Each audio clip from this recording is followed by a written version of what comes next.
It's Chris Avalon Unfiltered, bitch.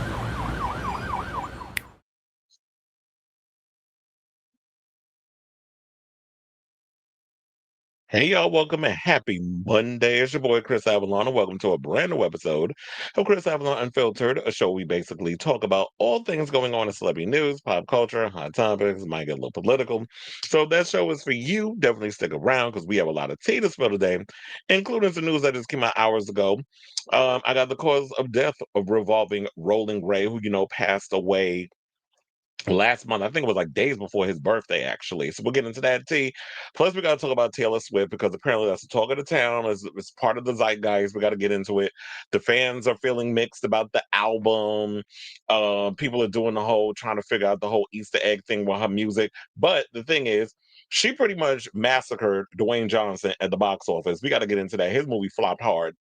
And he even responded to the fact that the movie didn't do all that well. So we'll get into that. Plus, Rolling Stone is being called out for playing both sides with this whole Taylor Swift Charlie XCX situation because they went and they posted something from Charlie hours after they sat and kissed Taylor's ass and gave her a full 5-star review of that abysmal ass mediocre album. Well, we'll get into it when we get around to it. So we got that. Plus, Bad Bunny performed and opened up Saturday Night Live. Well, kicked off the premiere of Saturday Night Live over the weekend. We'll get into the highlights. I got the clips, all that good stuff where he went in on ice. They said y'all got 4 months to learn Espanol, so y'all better getting because you got bobbleheads out here like Tommy Lauren and all of them all upset because he's performing, and half of them majority of them don't even know Puerto Rico is a part of the U.S. So we'll get into that. Plus, Whoopi Goldberg, dumbass, out here telling people that in order to get back at people like Kristi Noem, that y'all need to taunt them by getting in blackface and doing little Spanish fake accents and stuff. So this is her idea of y'all getting back at people like Kristi Noem.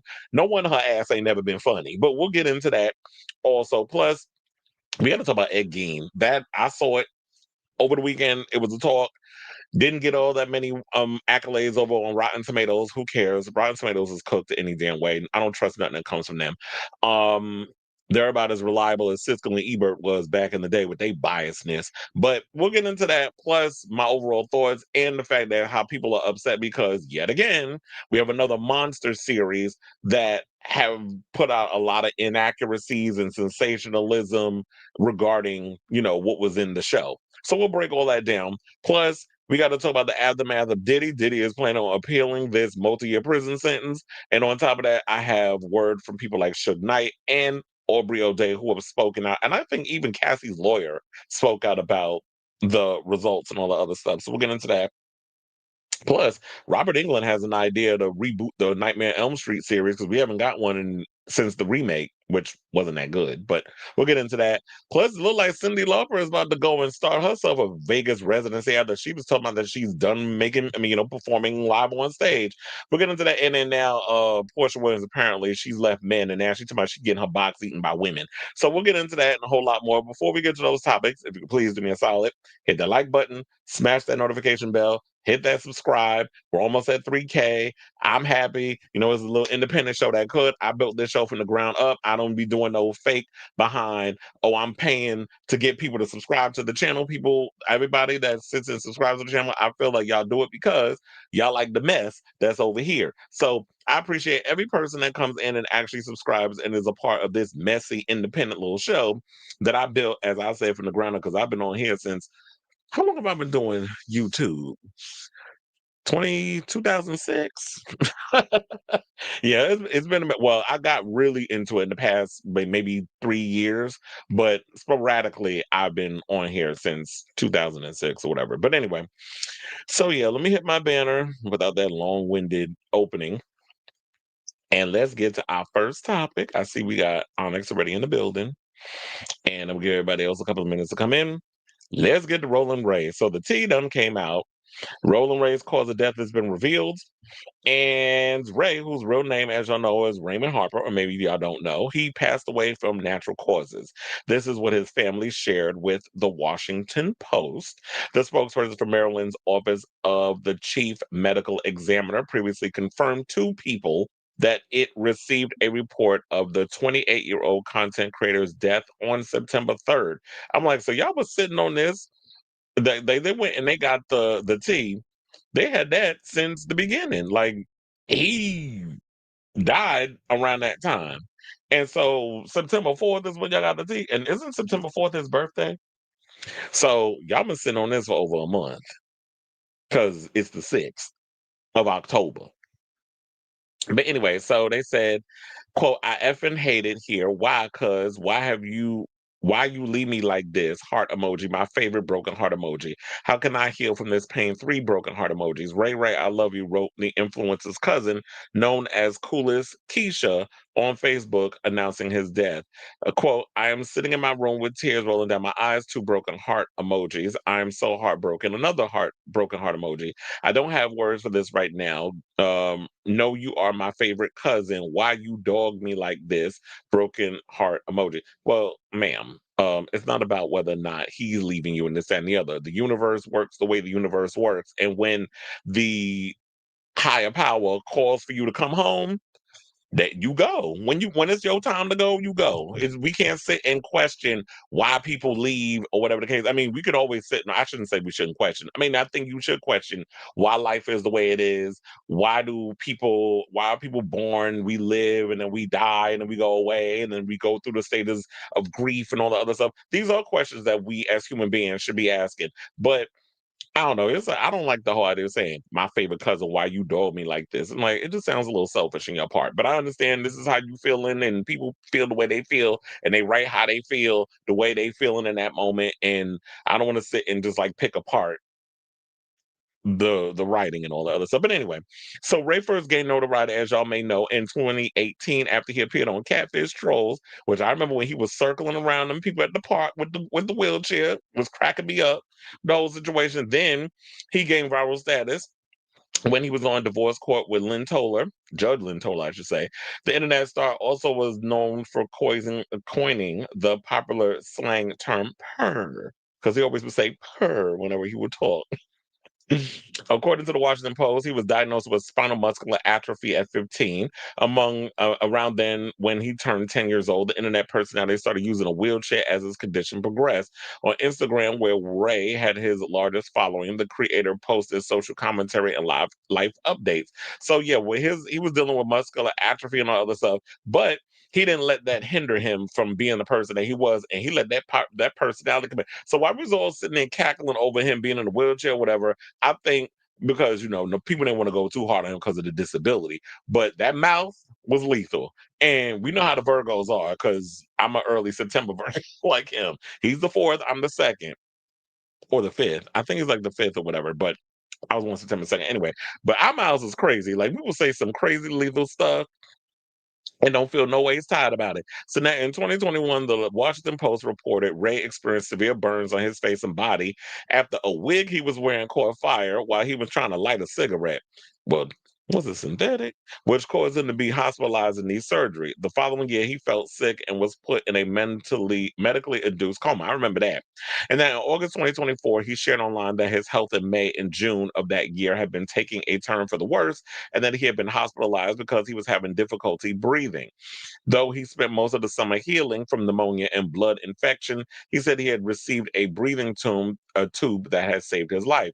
He used a wheelchair during his life due to paralysis. He shared other serious health issues online, including burns from a 2021 fire and a COVID-19 diagnosis in 2022. And when you have something like a weak immune system, yeah, if you get COVID, like, you really have to take the precautions because you're dealing with a lot more issues is if you have a compromised immune system. So he definitely was somebody that was going to have to be on his P's and Q's regarding a lot of the stuff that was going on. And he had a lot of things going against him because of his health and his, as you would call, disabilities. But what he was able to do in a midst of all of that, he was able to turn lemons into lemonade and become a viral star and not allow the disabilities, as some people would usually do if you're disabled, whatever the case is, to hinder you. So that always felt like was a plus on his part with how he used his disability as an ability to catapult him to superstardom in a way, or I guess you would call internet virality infamy, if you want to call it that, or whatever the case is. So a shout out to you, Roland Ray, and may you continue to RIP. I know a lot of people basically sent out their condolences and thoughts and prayers and things, and especially the people over at Zeus because he did catapult the success by having shows over there on Zeus, especially the show that he did with Bobby Lights called Bobby I Love You Purr, which was a funny ass show, by the way, even though it was a mess. And we definitely need more homosexual dating shows. I ain't talking about that mess they just canceled over at Netflix. I'm talking about more messiness in regards to like what we saw over on Zeus. I did cackle when it came to that because it was funny.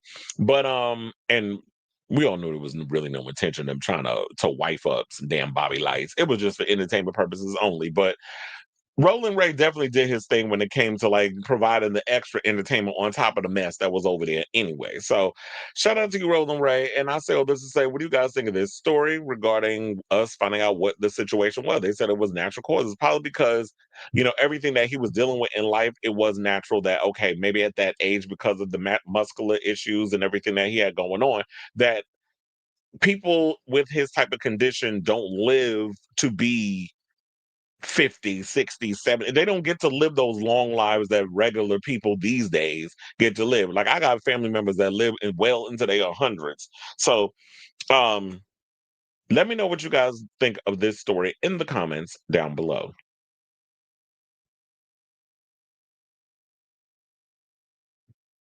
Honest in the building saying happy Monday. Damon is here saying "Sup? What's up with your live alerts? Meaning what? That they're not coming through? I don't know what's going on. Maybe you need to unsubscribe and resubscribe. I don't know. Sometimes YouTube does that. And now it's a thing where my lives don't even go to my Facebook anymore. So I have to, when I put it on my regular Facebook page, I have to tag people in it and do it that way. So I don't know why it's not doing it, but it does it to a lot of people, not just me. Uh YouTube is a mess. Tell them I break. Hannibal's got a record. You talking about number one? First of all, that wasn't no damn movie. Let's be clear. Was that thing basically the Fate of Ophelia music video that she made people actually go spend money to go see in the theater? Like, really, girl? This is what we doing? Like, come on, she is like the grifter of grifters in pop music. It's about she gonna break up that because to me that's bullshit. That shouldn't be considered a break in her record because Hannibal had the number one album and a number one movie. The movie lasted more than 3 minutes, so the movie was like what, 90 minutes? What was it? Made in Manhattan or no, what was the movie she did with Matthew McConaughey? I can never remember what the name of that damn movie is because I don't be really following her rom-coms like that. I follow more or less, I'm more or less Anaconda, Out of Sight, like Money Train. Those are like my Jennifer Lopez era of movies. But no, that's some bull because we're not gonna sit up here and try to put digital media crap on top of how they used to do stuff back in the day, which was you had to move physical media on top of physical media, meaning people paid money to go to the movies to see the film, which is why it was number one, and then people actually went and bought CDs and vinyl and all that other stuff to count as the physical. So what we're not going to do is up in here try to change the narrative to suit Taylor's basic ass narrative. Like you said, Taylor, was it the remix album though? I think no, it was the regular J Lo album. That's what was number one. It said, but J Lo and Sony forced the Billboard change because despite the murder remixes sharing the title of "I'm Real and Ain't It Funny," but as Billboard was right, those remixes are basically different. I don't think that was the what helped her go to number one. It was the regular J Lo album because I remember when they're both those the record and that movie came out the same weekend. The murder remixes and that whole situation wasn't even done yet.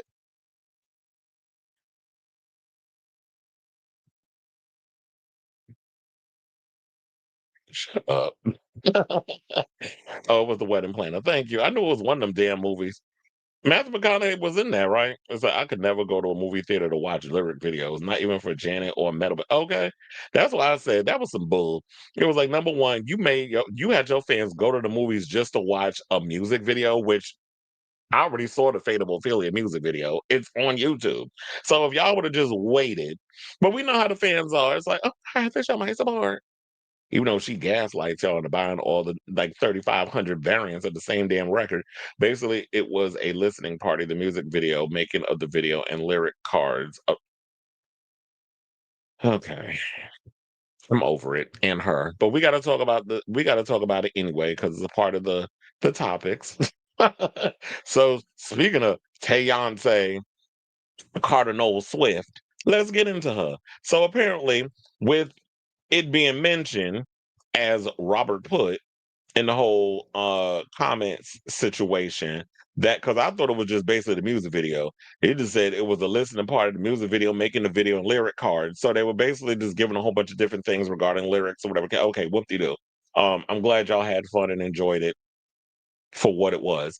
But with all of that being said, all the little shenanigans and stunts and shows and things that Taylor put together, she basically eviscerated the box office over the weekend. So, according to the Hollywood Reporter, her special Life of a Showgirl album release event towered over the competition at the domestic box office, including films featuring two of the world's biggest stars, Dwayne Johnson and Leonardo DiCaprio, with an estimated weekend bounty of $33 million. Now, overseas, it earned better than expected $13 million for a global haul of $46 million.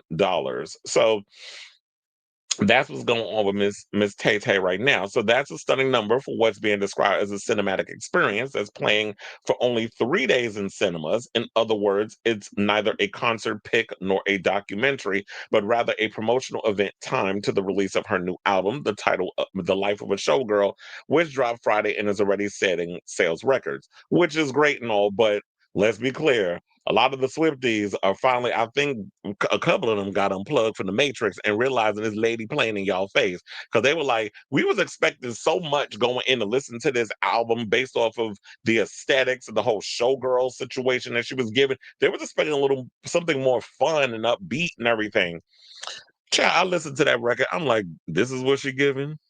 I'm like, you could have spent a little more time in the studio working on them songs before you decide to release it, instead of trying to be like, I need to put out an album every damn year. But if the inspiration and everything isn't there, then I don't know why she wastes her time. Now I'm gonna tell you this. The album starts off pretty good with the fate of Ophelia and all the other stuff. I was like, okay, I'm digging it. The song is cute. Was giving a little Lana Del Rey tease in regards to the way she was singing and things. And it's not the only thing. There were people that was accusing her of ripping off the Jonas Brothers. There was a bunch of other artists, even Sabrina Carpenter, down to the whole song where she's talking about Travis Kelsey's penis. It was like that was giving kind of like what Sabrina Carpenter's vibe is, which is she plays up this very sexualized but in a funny way, like very tongue in cheek and that sort of thing with her thing. So to me, it's just like I feel like Taylor be collecting a lot of these celebrity friends like tchotchkes so she can study y'all and steal a lot of what y'all doing and pass it over to her own, and her fans don't say nothing. They go along with it. It's cute. It's we eat it up like whatever. And it's like I see through the bullshit, but let them have what they have, and it is what it is. So, but as the album went along, I was just like, I'm bored. It was boring. Kind of like where I guess it made a whole lot of sense with Charlie XCX calling her boring Barbie or whatever the case was that she said. I'm like, well, isn't that so deprecating? You use that in your line to try to go at Charlie, but I'm like, you kind of are boring though. Like, there's nothing exciting or overly interesting about Taylor Swift except she's always this type of girl that wants to just chase chart success, even always wanting to compete with her contemporaries and wanting to break their records. I want to break Adele's record. I want to break Madonna's record. I want to break J Lo's record. I want to break all these different people's records so that way I can have all these things when I go to whatever award show, a Grammy award show, MTV VMA, and then when they're sitting up there blowing smoke up your ass and reading off the teleprompter how many records you've sold and how many of this you have and how many of that in this list and whose record you broke and this one and that one and that. Okay, well, what does all that mean at the end of the day? Because you can't tuck that shit in bed with you at night. When you leave this earth and die, you can't take them accolades with you. You can't be buried with all your Grammys and all your little accolades. I mean, they're gonna put all that shit on your tombstone. I mean, is that what we doing? But if that's what you want to do and put it on your tombstone when you leave the earth, then that's cute or whatever. But all this extra stuff that's going along with it, and then also another thing that's funny. I'm going off on the whole situation, giving my full critique, but I haven't gotten into the full thing about the whole movie thing or whatever. We'll get into it in a second. Because now it's just like coming to me and I gotta get it out. them lyrics was even lazy too. Like she supposed to be the English teacher, as she calls herself, the English teacher and the gym teacher get married, right? Or just got engaged. Well, ma'am, if you were the English teacher that you claim you are, them lyrics would sound a little lazy. It sounded like you should have taken a little more time to work on some of them lyrics, or even ask maybe Max Martin to help you out with a couple of verbiages or whatever the case was. It was just corny, and I'm so sick and tired of the whole. Oh, I gotta sit and do the whole, you know,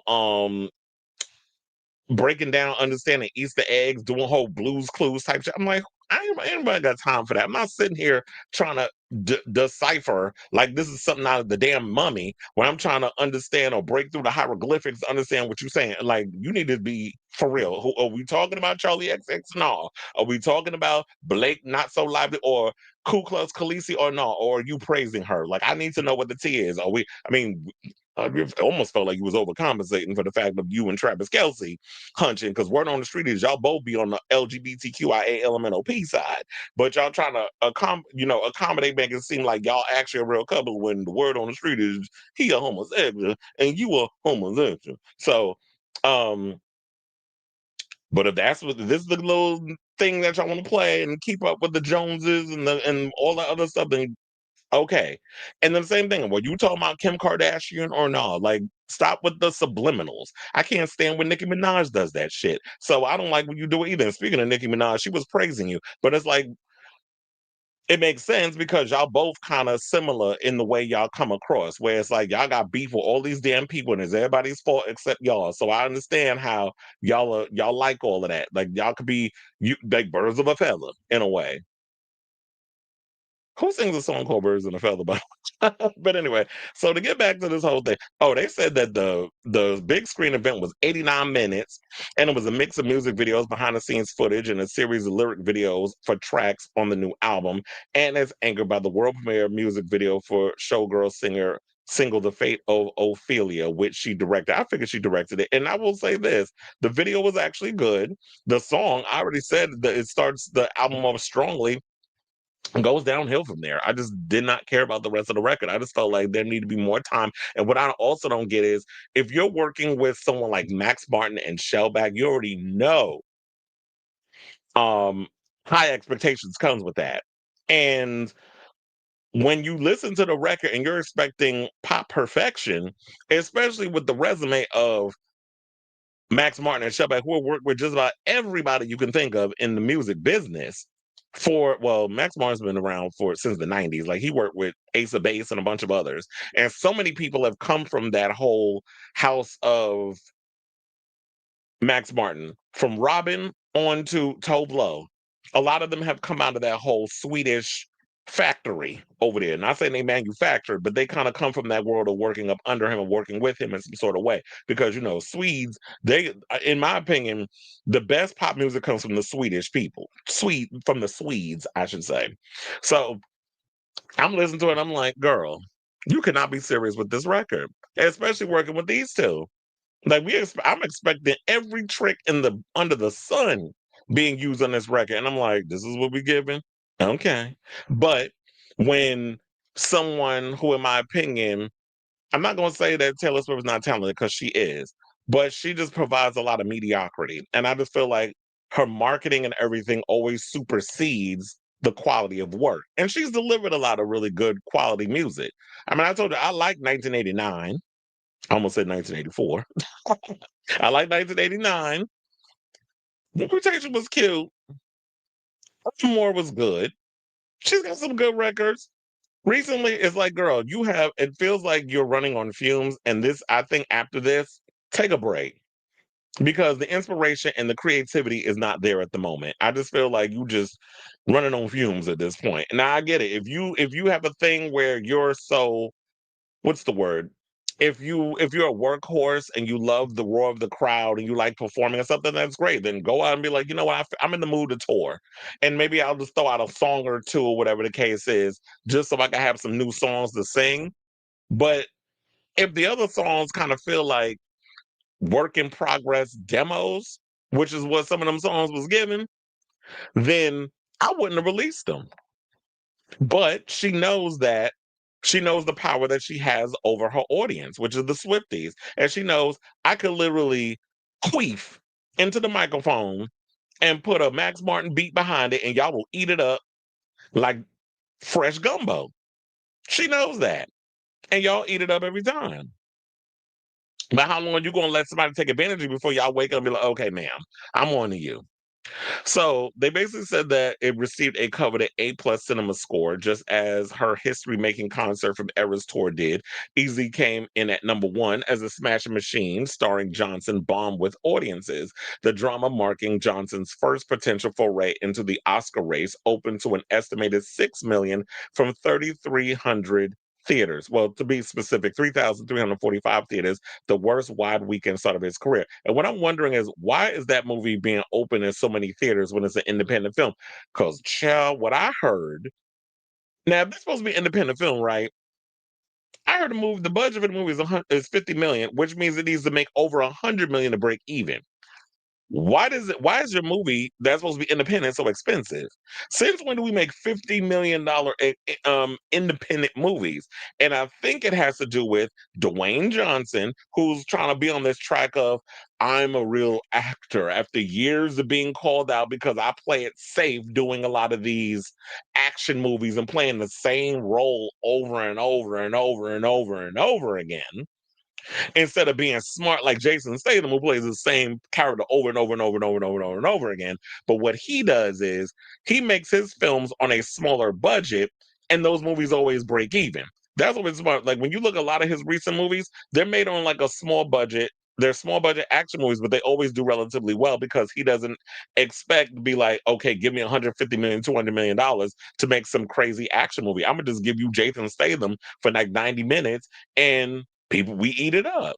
And you don't have to worry about the movies flopping because he's not asking for the same type that Dwayne is. But this kind of makes it wonder, like, is his reign over as Mr. Box Office? Because even his bigger films weren't, like Black Adam was a flop. So many other movies that he was doing was a flop. Remember, at one point, he was the one that was out here saving franchises. He saved the Fast and the Furious franchise. I don't give a good goddamn Vin Diesel want to hear it or not. It's a fact. When Dwayne Johnson came on board of the Fast franchise, definitely breathed some new life into the franchise. Same thing with G.I. Joe and so many others. And he was the king of the box office at one point, but then people woke up and was like, you know what? I'm tired of seeing this man playing the same part in every damn movie. So I don't think that you could blame Taylor Swift for that movie flopping. That was y'all fault because you spent a whole lot of money. And I'm gonna be honest, I totally forgot that the movie was coming out this weekend. I did want to go see it. And then when I saw the thing, I was like, Smash Machine came out. When did that? I'm like, I ain't seen no promotion. I've seen more promotion for Black Phone 2 and Tron and the new Predator Badlands, was they just dropped a new fabulous trailer earlier today. I can't wait to see that damn movie next month. I've seen more promotion for those movies than I did for the Smash Machine. Now, the only time I would see Smash Machine trailers was when I would go to the movies. Every time I went to the movies to go see whatever movie I was going, like even when I went to go see The Long Walk, they showed the trailer for it. So that's the only time I've been seeing like the trailer for this movie with Dwayne Johnson. But and I'm gonna get into a second. The Variety did an article on the reasons why the movie didn't do well at the box office, and we'll go through that. But I want to see what else they were saying with this. Oh, and then they also told about the One Battle After Another, the Leonardo DiCaprio movie. I actually want to see that. It came in second place and it crossed over $100 million globally. But they said it declined an estimated 49% to 11.1 million in North America for a 10-day domestic tally of 42.8. Overseas were open in select markets ahead of the domestic debut. So that grossed over $100 million, but I need to know what the budget for that movie is and if that's considered a flop. So um, well, so it seems like Dwayne, you out here struggling. So, especially with this movie making $6 million, and they said it's not uncommon during award season. What's more important is that the big opening weekend is sustaining momentum. So we'll have to see if people actually care. And it also, it was given a B minus on Cinema Score. But nevertheless, before we get up out of here, let's get into this article that I saw over there at Variety, which they did 6 reasons why Dwayne Johnson's The Smashing Machine was knocked out at the box office. So hold on as I pull that up so we can go through it all together. Because I know I was not expecting this thing to be as long as I'm making it. But when we talk about, I had to give my overall review of how I felt about the Taylor Swift album because I did listen to it. And funny enough, I was listening to the album while I was cleaning. So I was cleaning around the house and I was like, let me just put the headphones on and start cleaning or whatever. And I was like, okay, it's cute. But y'all already know my overall assessment. I'm not gonna go through it again. So they basically said guest audiences couldn't smell what The Rock was cooking. It brought in $6 million, a tragic start and career worst debut for the A-list star. And they said they spent $50 million to produce the film and probably more to market. So I'm thinking 50 million, probably 20 to 30 million to market the film, and it's going to lose tens of millions at the box office. So now it's like, will the industry want to take uh a chance on him anymore because people just don't care about it seems like they don't care about Dwayne at the box office. Because it's like, yeah, I mean, The Mummy, he didn't really save that. The Mummy he was a horrible actor when he first started in that. And that was like when he first started. It was like, and then Moana, don't they have a live action Moana coming out? We'll have to see how well that does at the box. So probably because Moana, and then of course we had Lilo and Stitch, they did the live action version. So I'm thinking Moana might be the thing that catapults him in box office, but only because Moana has a name attached to it. Moana has history with a lot of younger audiences, like would it be millennials, Gen Z? No, I would think Gen Z would be more or less a Moana fan. Moana, I was way too old to be getting into Moana by the time that came out, but I liked the movie when I saw it. So the first thing that they said about why the movie did not work was audience identity crisis. So basically, it was like, yeah, who is this movie for? Now, I would automatically think that maybe it's for people who like UFC. But is UFC sort of like this thing that is a worldwide situation? Is there a mass audience outside of a certain smaller demographic that this current administration likes to pander to, that will be into wanting to see a biopic about a UFC fighter? Would that be interesting for people to want to see that, especially Dwayne Johnson trying to play that person? And then he said nearly 70% of crowds were male and 64 were between the ages of 18 and 36. So that would be the audience that would care. But if you're trying to get more than just the 18 to 36 male crowd in the theater, that's not going to work. A lot of the older people aren't going to go see this film. They said 8% were above 55. So older people don't care. Then the next thing, of course, price, the budget. As I even said, this movie should not have cost 50 million. I don't care if Jesus Christ was attached to it. No. If we was making I was gonna say we making the Passion of the Christ too. Apparently they are making it. So I can't even use that as a damn joke. But I still would have been like, look, I'm not giving you $200 million budget to make a movie about a story about Jesus when he died, and y'all still waiting for his ass to come back. But we gonna sit up here and let crazy ass Mel Gibson make another Jesus movie, and of course these kooky, crazy for Cocoa Puff religious folks is gonna eat that mess up because they love the fairy tales and living in the fantasy land. But anyway, so yeah, this movie should not have cost $50 million.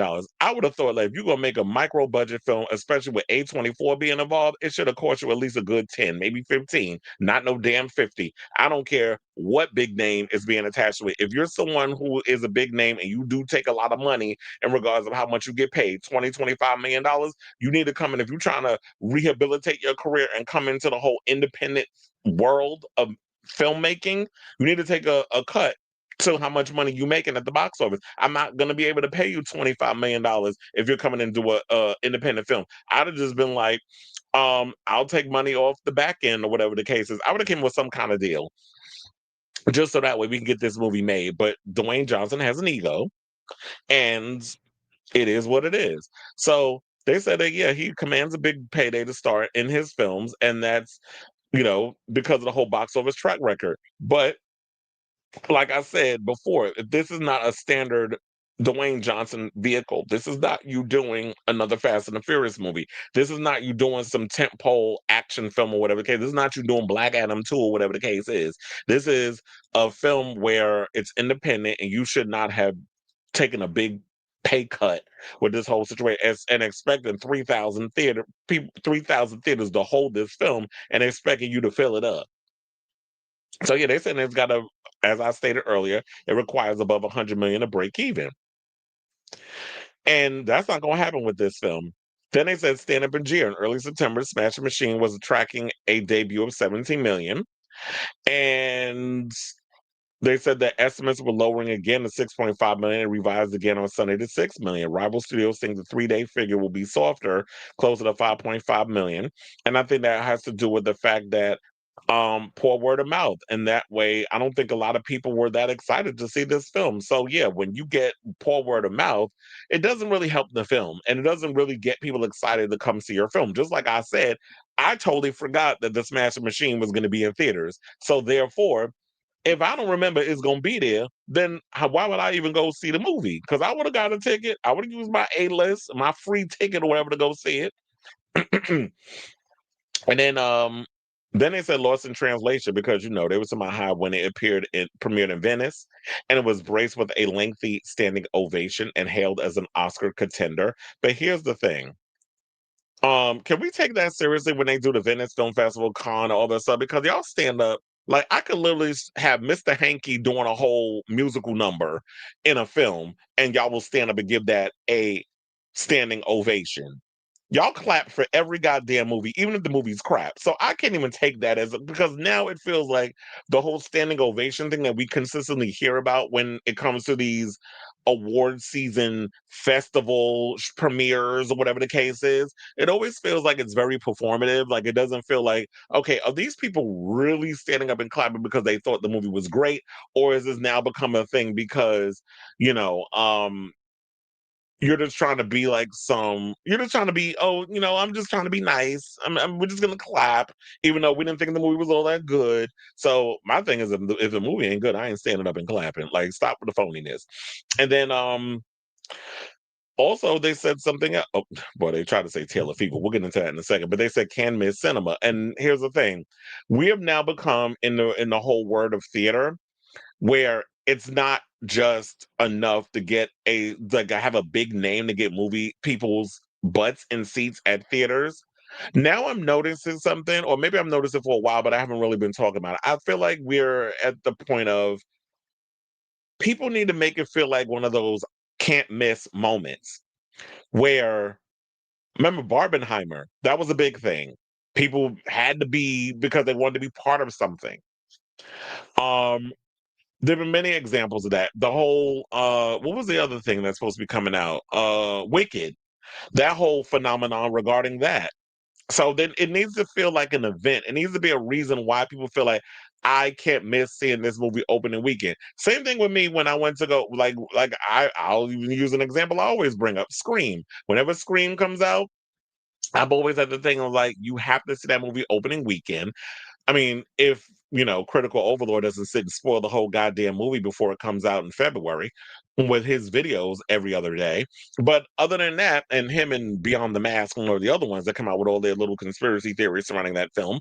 But other than that, it's like you have to go to the movies and see these films because you want to be able to be there in the moment so you're not spoiled with who the killer is and all that other stuff. So it has to feel like some kind of an event.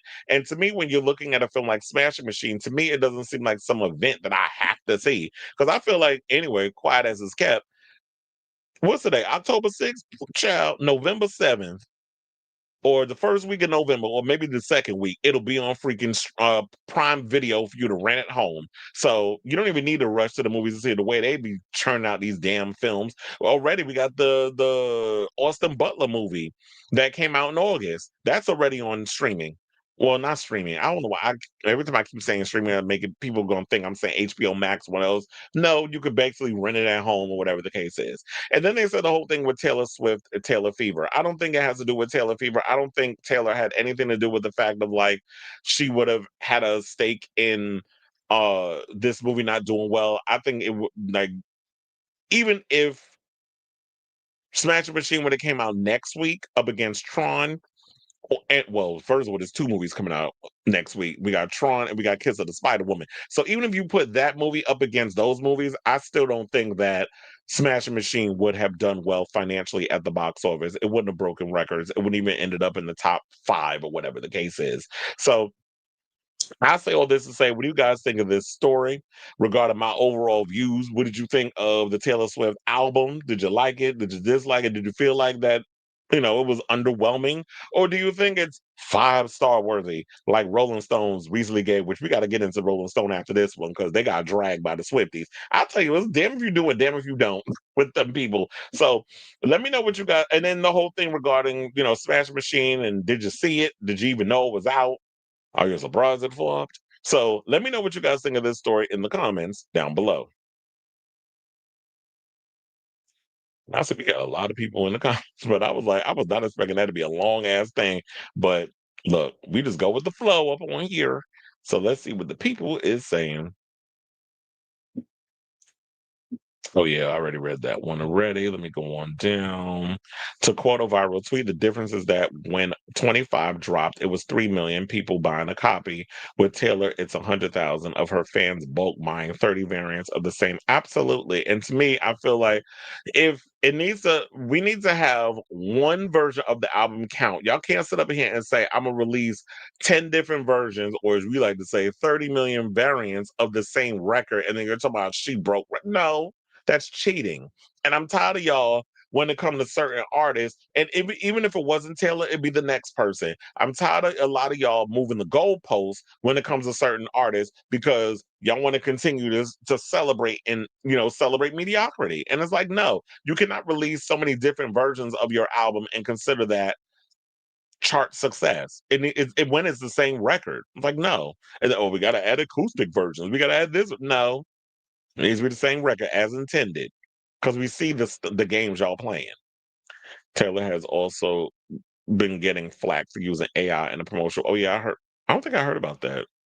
There were people who said some of the songs. It definitely gives like you kind of cheated with the lyrics, like it was giving Chat GPT tease. Oh, that's how it sounded. She got flack from English teachers as well. My English teacher isn't a billionaire. She doesn't speak out about book bans or exactly. She doesn't speak out about nothing except when people do her dirty. And that's the only time you got something to say. But yeah, the educational system is in the toilet. They're continuing to ban books. They're banning all kinds of things to keep y'all stupid so that way they can continue to spoon feed y'all lies. They just removed an old picture of a black man with like lashings for being whipped from the White House. So we got the president trying to erase black history. We have museums being forced to not speak the truth about the atrocities of this country, and people who work in the museum are afraid to speak out on it. So people need to be paying attention and waking up and realizing fascism is here. These people are trying to find ways to keep us silent and all this other stuff. And it's like, yeah, the only time we don't even know what she stands for in a lot of situations. Like you hanging out with Brittany Mahomes, who's clearly a racist, married to half a black man. But don't even get me started on Patrick, because Patrick give me that you are mixed race, was raised in a white household, and was taught to hate yourself because you're a mixed race. He definitely gives me that. Oh no, some of the songs was definitely giving Billie Eilish, and it felt so fresh because I told y'all over the weekend I've kind of been in like this alternative music era mood. Like I've been listening to Billie Eilish. I've been listening to Lord too. It's some Lord isms in there as well. I just told her I just did Lord's show. I also was in a Lord music thing. I was listening to her. I was listening to Tame Impala. I was listening to I've been in sort of an alternative music mood. So when you fresh off of that and then you go and listen to Taylor Swift's new album, it's like, girl, I see what you're doing, and it's not working. So I'm literally like that episode of Angel when everybody saw Jasmine as this beautiful little thing, and there was only one person that was able to see her with the worms and all stuff all over her face. Like, y'all all been, y'all all been hypnotized and put under the spell, but not I. Said Nikki and Taylor are both Sagittarius as well. I'm glad you said it. She's okay being an underrated protege, stating rather be me than a major label artist. What are we talking? Wait, what? You're saying she's okay being who's an underrated protege? There's nothing about. Wait, who we talking about as an underrated protege? Because I know we ain't talking about Taylor Swift being underrated. Because there's nothing underrated about her being underrated protege of anything, unless we're talking about some of the people I mentioned from the Swedes. He said the visuals are there, but the music exactly. That's what I said. The visuals was not living up to. And when you put out these sort of visuals, it leaves high expectations for your fans to think, okay, so is this what the music's gonna give? And then when you listen to the music, it's like, ma'am, you could have just sat in like a tank top jeans with a guitar, because that's what this music was giving, and then sit on some hay. That's what you could have been given with that. Or you could have probably put on like a ski hat or whatever the case was, so you can kind of give like I'm a moping emo, whatever. And another thing about her music too, it hasn't evolved. She has not evolved as a lyricist, as a musician, especially as someone who's teetering into her late 30s. When you look at people like when you brought up Adele or Beyonce and so many other girls, like when Beyonce was Taylor's age now, she gave us Lemonade.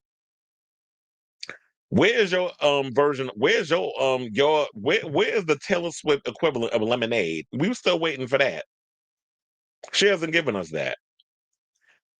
You still out here writing songs that little 14-year-old girls can relate to. It's like, ma'am, we are beyond puppy love stage, especially when you're teetering on 40. And also, I feel like the record doesn't come across as relatable anyway. Like your fans cannot relate to what it's like to be a celebrity, being rich, running around with Prada bags and all. Like nobody can relate to any of that. It doesn't come across the lyrics. Everything doesn't come across as relatable. My theater band, really, because of Jared Leto saying he needs to be canceled. So all of Harkins is banning both of his upcoming films, even stating Tron and Masters of the Universe isn't really well. As far as Masters of the Universe, we haven't gotten a Masters of the Universe live action movie since Dolph Lundgren back in the 80s. And I don't necessarily know the numbers on Netflix because Netflix is, I don't never understand how Netflix works with any of their algorithms, numbers, how they chart success or what not success. I don't know. Netflix is just weird with all of that. So I'm not even going to try to sit and decipher the mess over there with them because they had the Masters of the Universe cartoon and stuff. And I did watch. But I don't know. We'll see how well it does this week. French. Well, I can't wait. Aren't we supposed to be getting the Ronin Ninja Turtles movie or whatever the case is? I do love Ninja Turtles. That was like one of my all-time favorite cartoons growing up. And then when the live action movie came out when I was a kid, oh my god, I got so excited going to the movies. I begged my parents, like, take me to see Ninja Turtles. I was like so in love with that movie. And I'm trying to remember which one did I want to be. I think I wanted to be Michelangelo. Something. Like, yeah, I always thought I was like I had all the Ninja Turtles. I even had like I don't know if people remember. Like I had like the sewer. They had like little you could buy like the sewer. It had the top part, and then underneath is where like the Ninja Turtles lived. And so you had like their little lair. Like I had all that stuff. I tell you, I love growing up in the 80s and 90s because as kids we had some of the most amazing toys. I had the Ninja Turtles, all of them, even Master Shredder. I had April O'Neil. I even, like I told you, I had the whole sewer buildup. I even had Castle Grayskull and Snake Mountain.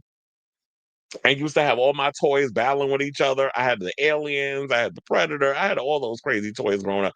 It's funny how they marketed a lot of those action figures to kids growing up. And didn't think much of it. He-Man was a huge success in the 80s after the movie. They never tried to revive the cartoon and people forgot about it. Yeah, and then we had the cartoons and stuff on what was it? They had the He-Man cartoon on Netflix. I couldn't get into it. The movie was garbage, but it's a guilty pleasure of mine. Do love the movie. They said Kylie Minogue is going to be on Pink Panther's remix album along with Jade and Zara Larson. Well, that's going to be a good one. And I do like Pink Pantheress. So I'm looking forward to hearing what that remix album is going to sound like. Brendan Fraser was better. Well, the word on the curb is because they just, and funny enough, I didn't even bring this as a story. There's rumors circulating that they're thinking about bringing back the Mummy franchise with Brendan Fraser. But the question remains, because I could ask y'all, would y'all even care if they revived the Mummy franchise with Brendan Fraser? I mean, I liked them. It was fun. I wanted, a little. I feel like they need to kind of match it between like a little scary mummy stuff with the action adventure of Indiana Jones, but they felt more on the campy cartoonish side. So I couldn't really like. They were fun to watch, but whatever. And then they try to remake it with Tom Cruise, and they kind of went more into the action thing, the action horror, but the movies wasn't that good. And then I remember they were trying to do like this Universal Monsters universe. It was supposed to be led by Russell Crowe. Angelina Jolie was supposed to be, and I think she's going to play the Bride of Frankenstein, which would be fitting because she definitely gives Bride of the Frankenstein tease. And then we're supposed to have Tom Cruise and a bunch of others, and it just never happened because I think the Mummy flopped. I actually didn't even mind Sophia Boutella as the Mummy. Yeah,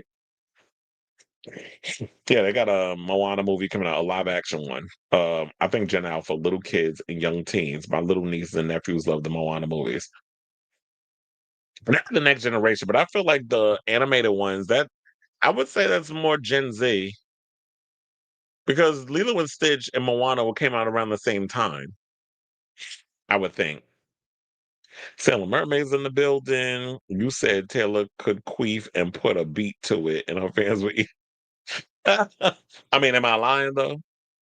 Queefing, if for those of you who don't know, is a vaginal fart. For those who don't know what that word means.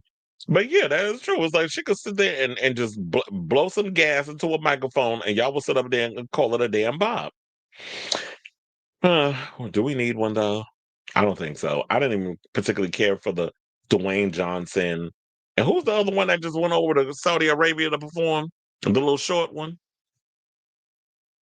Yeah, that queen. Um, I don't think we need another Jumanji. I didn't think the Jumanji movies was all that great. Yeah, I will agree with you on that. He has become unlikable, and it's the peeing in the bottle instead of having his assistant get rid of it instead of going to the damn bathroom in between takes. It's like, no, I'm a piss in the bottle. First of all, how do you even know what all the stuff you be injecting yourself with to get the muscles?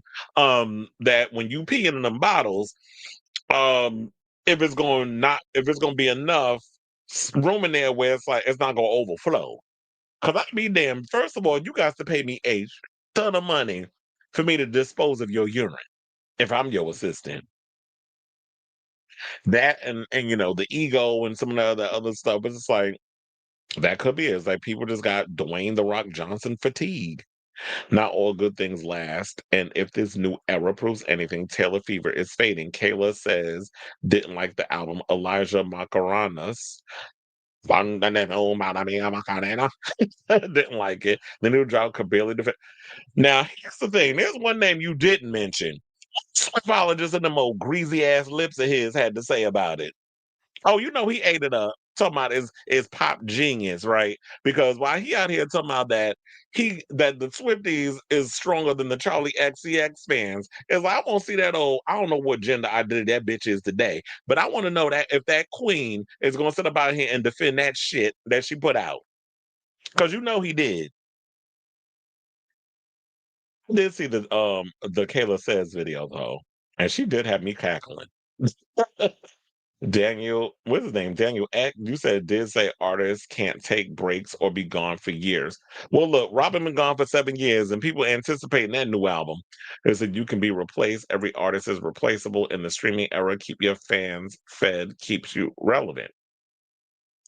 But if you're going to continue to feed your fans, you got to feed them quality. Like if you're going to come out, or at least if you're going to feed the fans, and you have all the money in the world and many of the producers all this stuff at your disposal, my thing would be, okay, so you need to hire some of the best writers, the best producers, get them all in the room together and help you come up with some stuff. But Taylor Swift, with her own ego, wants to, she'll have the producers, but I want to be the sole songwriter. And it's like, ma'am, not every writer can sit and write everything. Some people get writer's block. I'll even say this. But I'm gonna save it for when we get to the Bad Bunny stuff because it has to do with Doja Cat, who performed at this SNL this weekend. They keep trying to say that Taylor has beat. That's why I said, like, miss me with all that foolishness. I don't know how she beat Madonna record. Like Madonna's been making music for 40 years, over 4 decades, and beating a record, what? Like we said, releasing 3,500,000 different variants of the same record. Like that's not beating someone's record. That's cheating. And that goes for anybody that does it, not just her. To quote another viral tweet, she's a poster child for our current climate, aka modern popularism. Populism is a mass-produced, overhyped slop that leaves no impression, but everyone claps for it instead. Well, damn. Talk about nail hit on head. No risk, all image, all reward, perfectly designed to appeal to that upper class victimhood aesthetic, which is currently in vogue. Well, that person, I tell you, whoever wrote that, um, absolutely correct. I couldn't like it enough if I was on there. Taylor Swift is in the United States, 105 million albums and 200 million singles. Yeah, there's nothing wrong with being underground. Not everybody wants that mainstream success. To cut Taylor some slack, the album Taylor released last year proves she's still a lyrical wordsmith, but only when she's sad and heartbroken. So I need Travis to break up with her. Cause I'm bored. It said Madonna's bedtime stories released around the same age as. Oh yeah, that was another one, and that was her taking a creative risk at that age. I'm gonna see The Secret of the Ooze in the re-release. It's only happening because of the sunrise. You know what? When I've been getting a lot of these notifications, especially on AMC, regarding the amount of movies that they're really like. They were talking about re-releasing Friday the 13th. I can't wait to see when they re-release Kill Bill, the whole bloody affair. That's what I'm definitely going to the movies to see that because it's gonna be a full 4.5 hour version. They even said like there's even a never before seen sequence, animated sequence. First of all, I already saw the whole bloody affair, but I saw it once a long time ago. A friend of mine managed to get a bootleg copy because apparently it was released overseas as a full movie. And even the sequences that they made them put in black and white with the big sword fight scene in what was it, the when she went up against the crazy 88s, they put that in black and white. The original version overseas is in color, which I guess they felt like let's put it in black and white because it's too much blood and it's going to be squeamish for the people to watch. I was like, okay, whatever. It's funny how the way people look at violence in the 2000s versus today. It's kind of like violence is, well, I would say violence is the one thing that America is created that's homegrown without having to colonize some other people. The one thing we've been good at in this country is violence and gentrification or colonization. So I'm going to see that. But yeah, when every time I be trying to go on there and try to see where these movies are being played, no, none of the theaters that I go to actually are showing it. I got to go all the way out of the way to go see these films, and I'm like, why is it only like one theater will show these movies? They tried it with Tom Cruise and Madonna Dancer as the villain. Yeah, says Sophia Patella. Yeah, thank you, Kevin Hart. You knew what I was talking about. Taylor doesn't have to be gone for so long that people forget about her, but she also shouldn't pull a Dula Pete where she's gone and no one cares when she actually does. Well, here's the thing. Dula Peep is doing a night sold out show in LA. So she's got a fan base. And I told her she did 4 sold out nights in New York. So people care about Dula Peep, but she's not in that. She's in that sweet spot, I guess, that she can kind of be anonymous, but she also has like a really good fan base that supports her music. But she does need better material because yeah, that last album, not Future Nostalgia, Radical Optimism. I didn't particularly care for it, but she sells it on the tour. The WWE fans already had with because he messed up John Cena heel. What? Well, I don't know what's going on with wrestling. The wrestling world is completely different from the box office.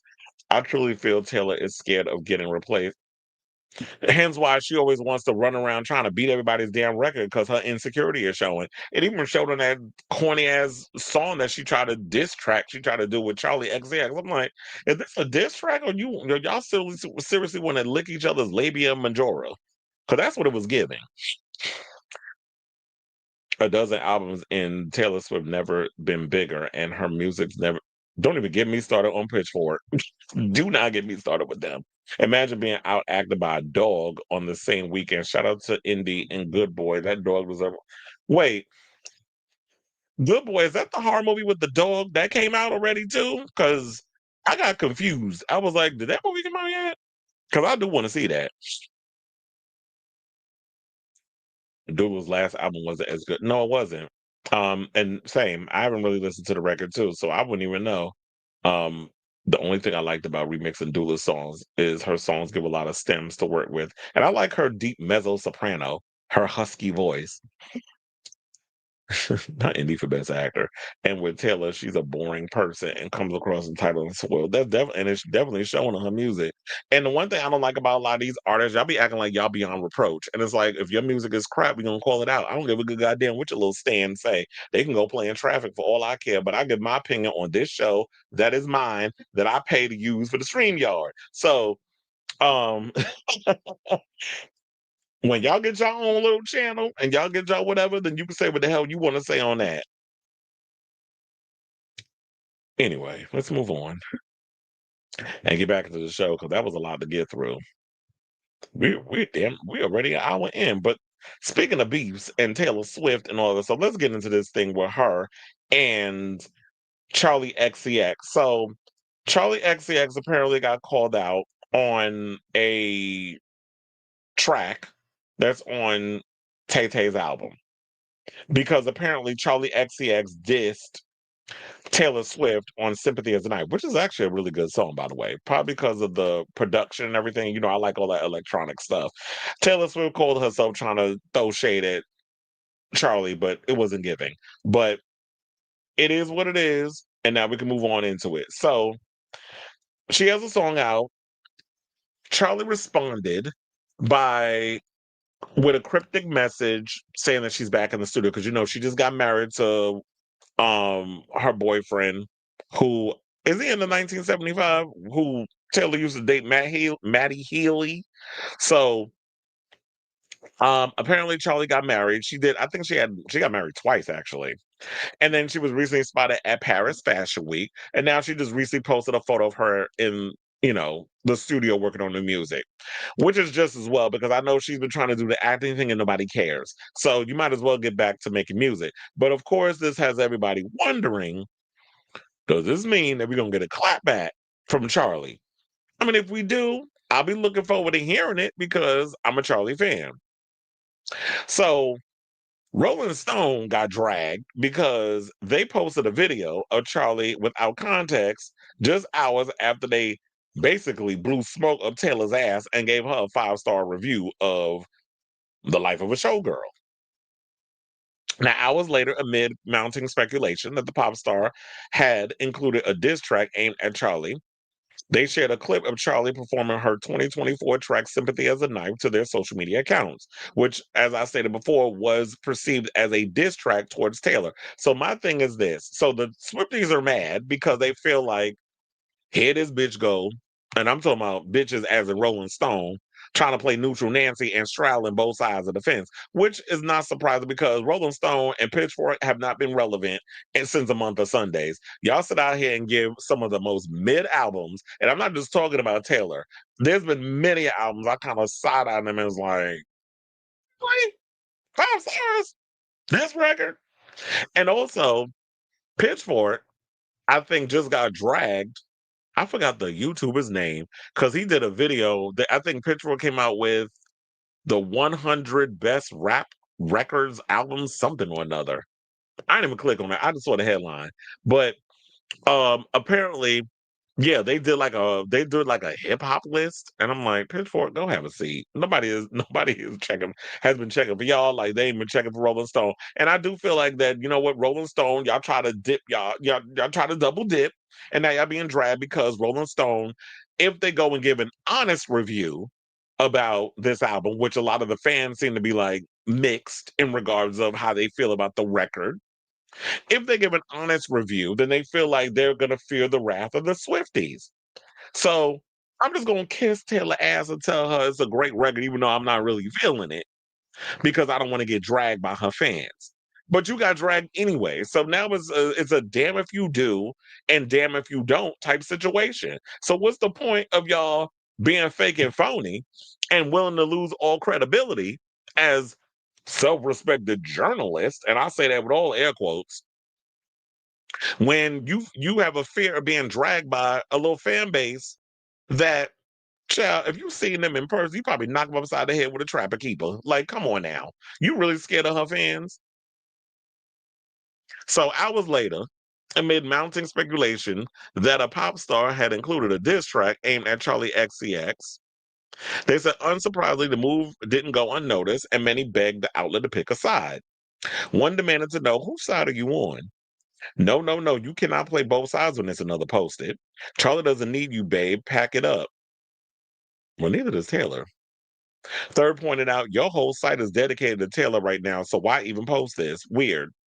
I agree with that. Because that was another thing, too. It was really hard to try to find topics to talk about today because on all of the major trades, Taylor Swift, Taylor Swift, Taylor Swift, even in the tabloids, Page Six, Daily Mail, all of that, it's all Taylor Swift stuff, Easter eggs, and the thing with her boyfriend, and people getting mad at her for, I mean, her clapping back at people for saying, oh, she gonna give up music now that she's getting married to Travis Kelce. Like, it was just a bunch of plethoras of stuff. Then her going in on Travis Kelce's ex-girlfriend, who's a black girl, because, you know, her being insecure. You already know, white boys get up in that black coochie, it's like, literally them being in the sunken place. And I'm not saying like sunken place in regards singing to the floor. When you sink yourself into that coochie, yo, you ain't coming back from that. Not no black coochie. And so Taylor Swift having to live up to that. Oh, you know there's some insecurity surrounding that mess. So then another person put, don't be messy, Rolling Stone. A fifth encouraged, dude, just pick a side. Now, Taylor appeared to take a pointed swipe, as y'all know, at Charli, who's 33, and her new song, Actually Romantic. Which actually sounds like a title that Charlie XCX would call one of her songs. Now, sharing a strikingly similar title, well, obviously, well, everything is romantic. That's why I was like, I don't know why I couldn't think of the damn name of the song. So yeah, it was basically her trying to do a play on a song that Charlie did. And then she said, I heard you calling me boring Barbie when the Cokes got you brave. Well, we all know that Charlie has an affinity for the booger sugar, and if she does, so what? But I'd rather be a cokehead than boring, because you do give me boring Barbie tease. So I guess when she called you boring Barbie, that struck a nerve. And look, if Charlie knows happened to fall off because of all the lines and the bumps she be doing, then that's on her. She got to worry about that, not you. So Taylor, I don't need to get into the whole Taylor's lyrics because I don't care. But then she went and insinuated that the singer is obsessed with her, and you know, they were, and I guess it's the history of them being, you know, going out on tour, which basically was like what Charlie was an opening act for Taylor once upon a time, along with Camilla Cabring, and they were both, you know, performing with her and stuff on tour. But I guess because Charlie has badmouthed her, I guess because you know Charlie has this tendency of going back and forth with, do I want to be a mainstream celebrity? Do I not want to be a mainstream celebrity? I totally get it because there's been many times where I've had opportunities to want to catapult to the mainstream success and many of the variants of what I want to do in entertainment. But it's that fear of success and fear of failure that I do feel like those of us who are in the arts or artistic tend to go back and forth with. So I totally get where Charlie was coming from that. But if you was out here deliberately throwing shade at Taylor, I just want to know the reasoning behind why you was feeling the way you was feeling. Because you always said, like, I remember in interviews, unless you were just saying that because it was all performative and you were on TV, that it was like, yeah, when I was touring with Taylor, she makes it feel like a girl gang. Like she loves girls, she's a girl's girl. We all get together, we have a good time. Unless that was all performative. Because here's the thing, it can't be everybody when it comes to Taylor Swift. Like everybody is her enemy, and she's, you know, always the victim. Because girl, you feuded with so many damn people. You feuded with Ku Klux Khaleesi, aka Blake Not So Lively. I don't know what y'all relationship is in regards to that. Then you was fighting with Kim and Kanye, which rightfully so, because Kanye's an asshole. So I could totally get why you was fighting with his dumb ass. Then you was having beef with Carly Kloss, who then again, Carly is married to one of the isn't she sister-in-laws with Ivanka?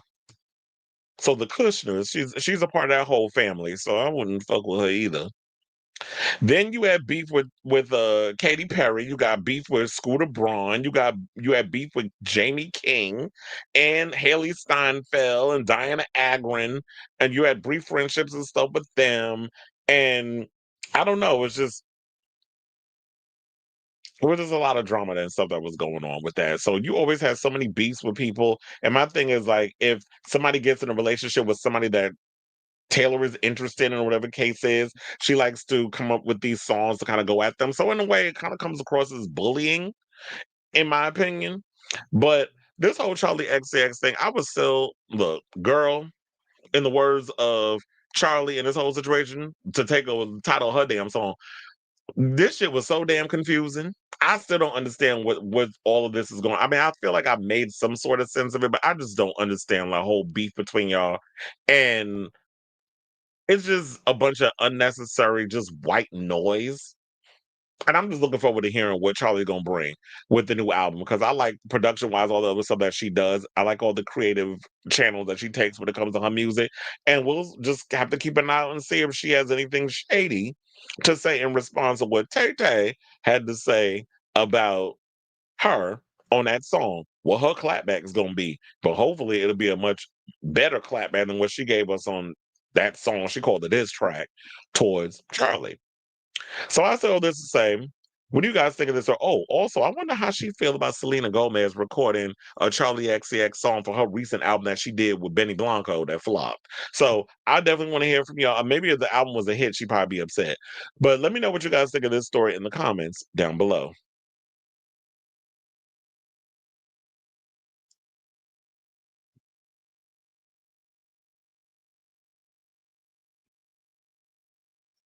Charlie also did Taylor's audience when she opened on the Reputation Stadium tour, saying it was like opening for. I mean, here's the thing. Charlie XCX, I always felt like her music didn't really like teeter towards the same type of crowd that Taylor Swift would be performing for. Taylor Swift performs for like soccer moms, teenage girls that like wear friendship bracelets and have braces in their mouths, and little girls that like wearing, little baby doll dresses. Like that's kind of like her demo. And, homosexuals that look like the Swiftologists. I mean, that's basically her audience. Outside of that, Charlie XCX has always given me club kid, rave girl. Like I resonate more with a Charlie XCX crowd than it would be a Taylor Swift crowd. So I definitely feel like her music she was not the right pick to be touring with Taylor Swift. Camilla Cabring fits more into that situation because Camilla was given like safe pop music. So, but Charlie was a little rough around the edges. So I don't think that you should be dissing her fans. I just feel like maybe you should have looked at the time as like, this is not a good fit. It's kind of like when Nicki Minaj had Monica open up for her on her tour. I'm like, what? Why is like you that she does not fit the demo of what we do. I'm sure there's some Monica fans that like that were are also Barb's, but opening no. But the reality is, Nicki don't get along with no female rapper, so you couldn't get none of them to be an opening act. So that's what that really was. But nobody wanted to tell the truth. It said public stuff, so it goes back to Taylor giving her a platform. And it's like, yeah, she would have gotten a platform, but I just don't feel like that was the right platform. I mean, it probably helped that people knew who you were, but at the same time, I was like, no, it wouldn't have. Like, I could understand Gracie Abrams opening up for Taylor Swift before Charlie opening up for Taylor Swift. My thing is, it even supposed to be taken as a yeah. I don't even think. I didn't even feel like Sympathy is a Knife was a diss track. I didn't get that when I listened to it. Maybe she's reading too much into it. You said isn't even supposed to be taken as a diss, but being around the man and his friends that have the IQ of a rock clearly affected her. Okay. I think fear of changing your artistry and having to change to a friendly mainstream sound. That's the problem with Charlie. Like she told her label, let but that's the thing. Charlie is always somebody who marches to the beat of her own drum and kind of just puts a lot of these confessional type songs over an electronic beat. And that tends to work for a lot of the girls. It works for Lord, it works for Lana Del Rey, it works for Billie Eilish. So let Charlie kind of do she's in that same boat, but what she does is more of on the electronic music side. So let her do that. Charlie could have said no and gave it to someone else. Plus, outside Camila Cabello, nobody comes for Charlie because we were buying merchandise, but the stadium was full for Camilla. Well, look, um, she could have said no, but I think, like I said, she kind of goes back and forth with this. I want to remain underground, but I don't know if I want to go mainstream because if I go too mainstream, I can't control that. Too many people are going to be in my personal life. I can't do all the things that I was doing when I was incognito. There's always these battles that we deal with. And yes, I put me in the situation because I've dealt with that too. There have been many situations where I wanted to do things and I've pulled back on it or I've kind of had like fear kicked in because I worry so much about that fear of like, oh, when the success comes, then I can't be as incognito as I once was. I have to now become this other person, meaning that I got to post more stuff on social media. People have to get more into your personal life. And people have it's like, I don't want to do all those things. I want to kind of like be like Beyonce and just low key. You can't do that because it was like, well, you can't have success if you don't be out here letting everybody know what you're doing on Instagram and TikTok and all that other mess.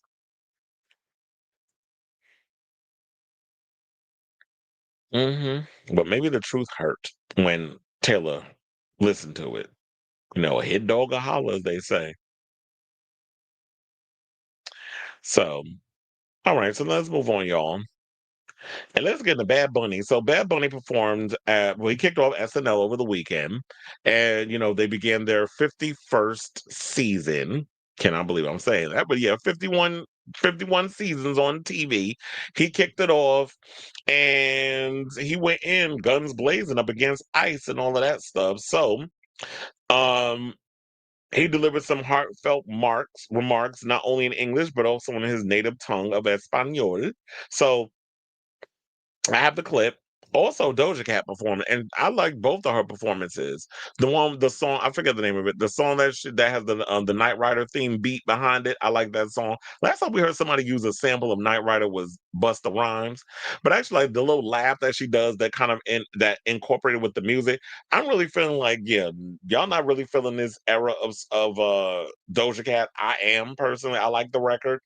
But I definitely feel like she's going to sell this record more in tour. And she's supposed to be coming to my job, I believe, in December, Madison Square Garden. So I'm really excited that I'm hoping and praying, fingers crossed, that I get on that ticket to work that show because I definitely want to see Doja Cat live, and I definitely think she's going to bring it. So I do have the clip of Bad Bunny. It is like 3.5 minutes, so I don't know if y'all saw it. I did have to change the speed, so that way, in case of copyright. But yeah, we'll come back and we'll talk. Please hold. So that's what he said. He said, y'all got 4 months, bitch, to learn how to speak that Espanol. And I'm with him on that. So yeah, you had a bunch of people, especially over at Fox News, that was pissed off. I even saw a video of Crystal Ball having to basically eat up dumbass Tommy Lauren on her own show because she was like, "Are you not understand that Bad Bunny is performing at the Super Bowl? He's not even American." And it's like Puerto Rico is a part of the U.S. Like this is why education is important, and this is why people really need to stay in school, kids, because I just feel like, how do you not know that Puerto Rico is a part of the United States? It's been a part of the United States for a long time. So his quiet as is kept way more American than that mail order whore the current president is married to. So if we want to sit up here and talk about who's American and who's not American, Let's start there. So it wasn't just them, it was like Lauren Ingram and that long jaw and that deep ass voice of hers, and Sean Hannity fat ass was up in there saying all kinds of ignorant stuff regarding Bad Bunny. And can we just talk about how cute Marcelo is? Like that boy is so damn cute. But also shout out to Bad Bunny because people were just pissed off and mad over him performing at the Super Bowl. Stay mad. Word on the curb is, and I don't know if this is 110% true, but the rumor is that he's talking about bringing out Drake. Now, they do have a song together in Spanish where Drake tried to call himself speaking Spanish. Sir, please don't. It was bad. But nevertheless, please don't bring him out. Drake is not in the best light of the world right now. Like, I mean, maybe I guess his fandom is what it is, but outside of that, hip hop is kind of pissed off at Drake, especially this whole thing with him and Kendrick. And on top of that, remember he did a song with Morgan Wallen, who's a damn racist, and people already feel like Drake is a culture vulture and a hip hop opportunist. And here you go working with one of the biggest racists in country music. Speaking of which, did y'all hear about Haley Williams and that recent interview she did where she called out Morgan Wallen and people trying to discredit her? I'm like, let's not act like Paramore wasn't a part of a lot of our childhood. So y'all tried it, but y'all trying to discredit Haley Williams, which we're not going to do on this channel. But nevertheless, Bad Bunny, you keep getting these people mad. You keep showing these people how ignorant they are and how poorly educated that they actually are, because that's what our government wants. They want to keep y'all dumb. They want to keep you uneducated, so that way y'all just mad at what a Puerto Rican performer performing. And then they're talking about, well, it's not going to be in English. How many times have we heard music where people don't necessarily speak the language to understand? I listen to all kinds of music from a multitude of languages. I don't understand Portuguese, but I listen to a lot of Brazilian artists. I listen to Pablo Vittar. I listen to Tiago Pantaleo, who is a Portuguese openly queer singer. So I listen to a lot of different artists from around the world, and I don't understand a lick of what they're saying. But it's not even about the language; it's about how the music makes you feel, and that's what music is about. But if you're not really a real music fan, then I guess you don't understand that. Y'all just want to listen to everything in your native language because it makes you feel comfortable. And my thing is, if it's good, I'm gonna listen to it. Speaking of which, there was an artist I meant to bring up earlier where I was talking about the Taylor Swift thing, and everybody's there blowing smoke up her behind, telling her she the best thing since sliced bread. But Adante, shout out to him because he put me on to an artist by the name of Rochelle Jordan. Let me tell you something. She released a new album called Through the Wall, and that album came out on September 26th.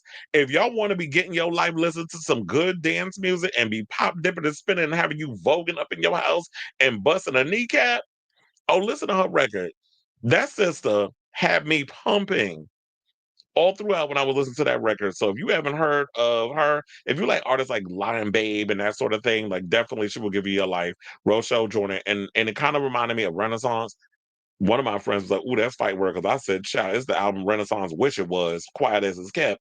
But that and Raul Alejandro, he's another one that I absolutely. I told you I seen him the other day. I mean, not too long ago when he came out during Kali Uchis show at Madison Square Garden. I was like, "Oh, that boy fine in person." First of all, I knew what he looked like from pictures and things, but when you see somebody up close, I was like, "Okay."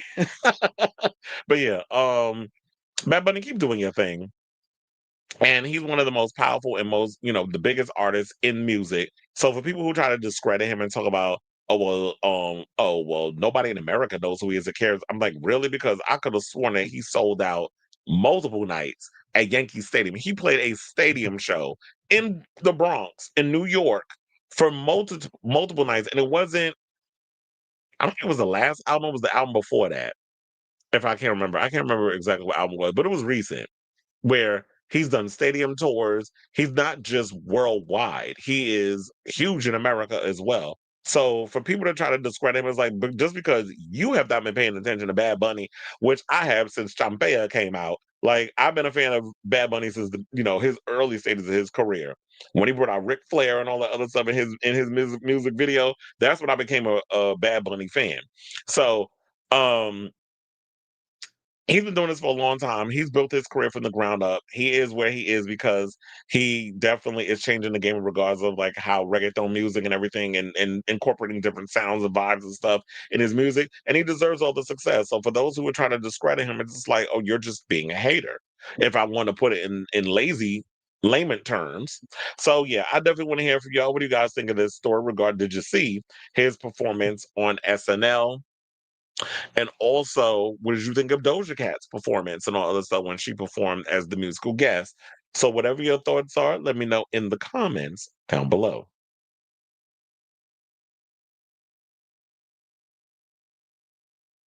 Mm, mm, mm, mm, mm. Wait, what are we talking about?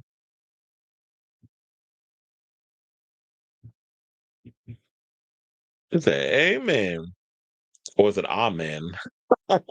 The Need to Talk podcast is going to discuss One Direction from an insider, and she'll reveal what happened to Liam was expected. It sucks. He's dead, but he basically wasn't made for solo music success.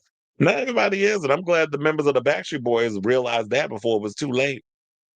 Speaking of which, damn it, I think one of the members of One Direction is actually doing a solo tour in 2026.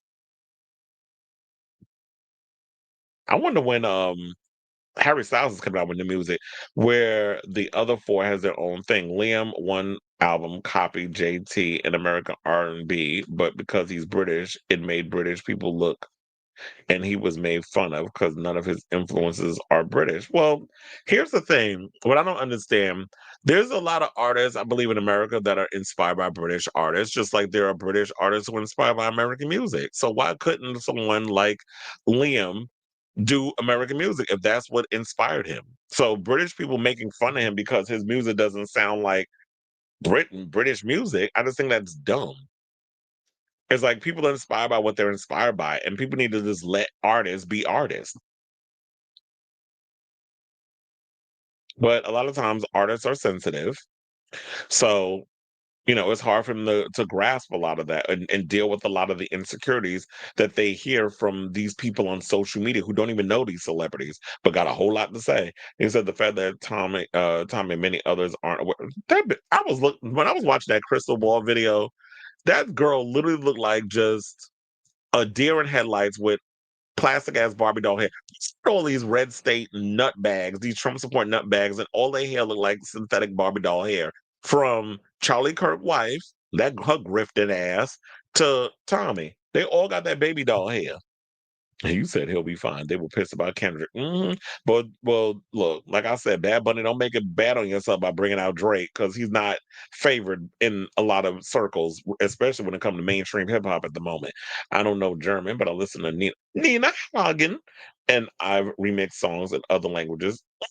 And look, we have La Vie en Rose. Who sang that original song? Was it Edith Piaf? And look, Grace Jones remade the song.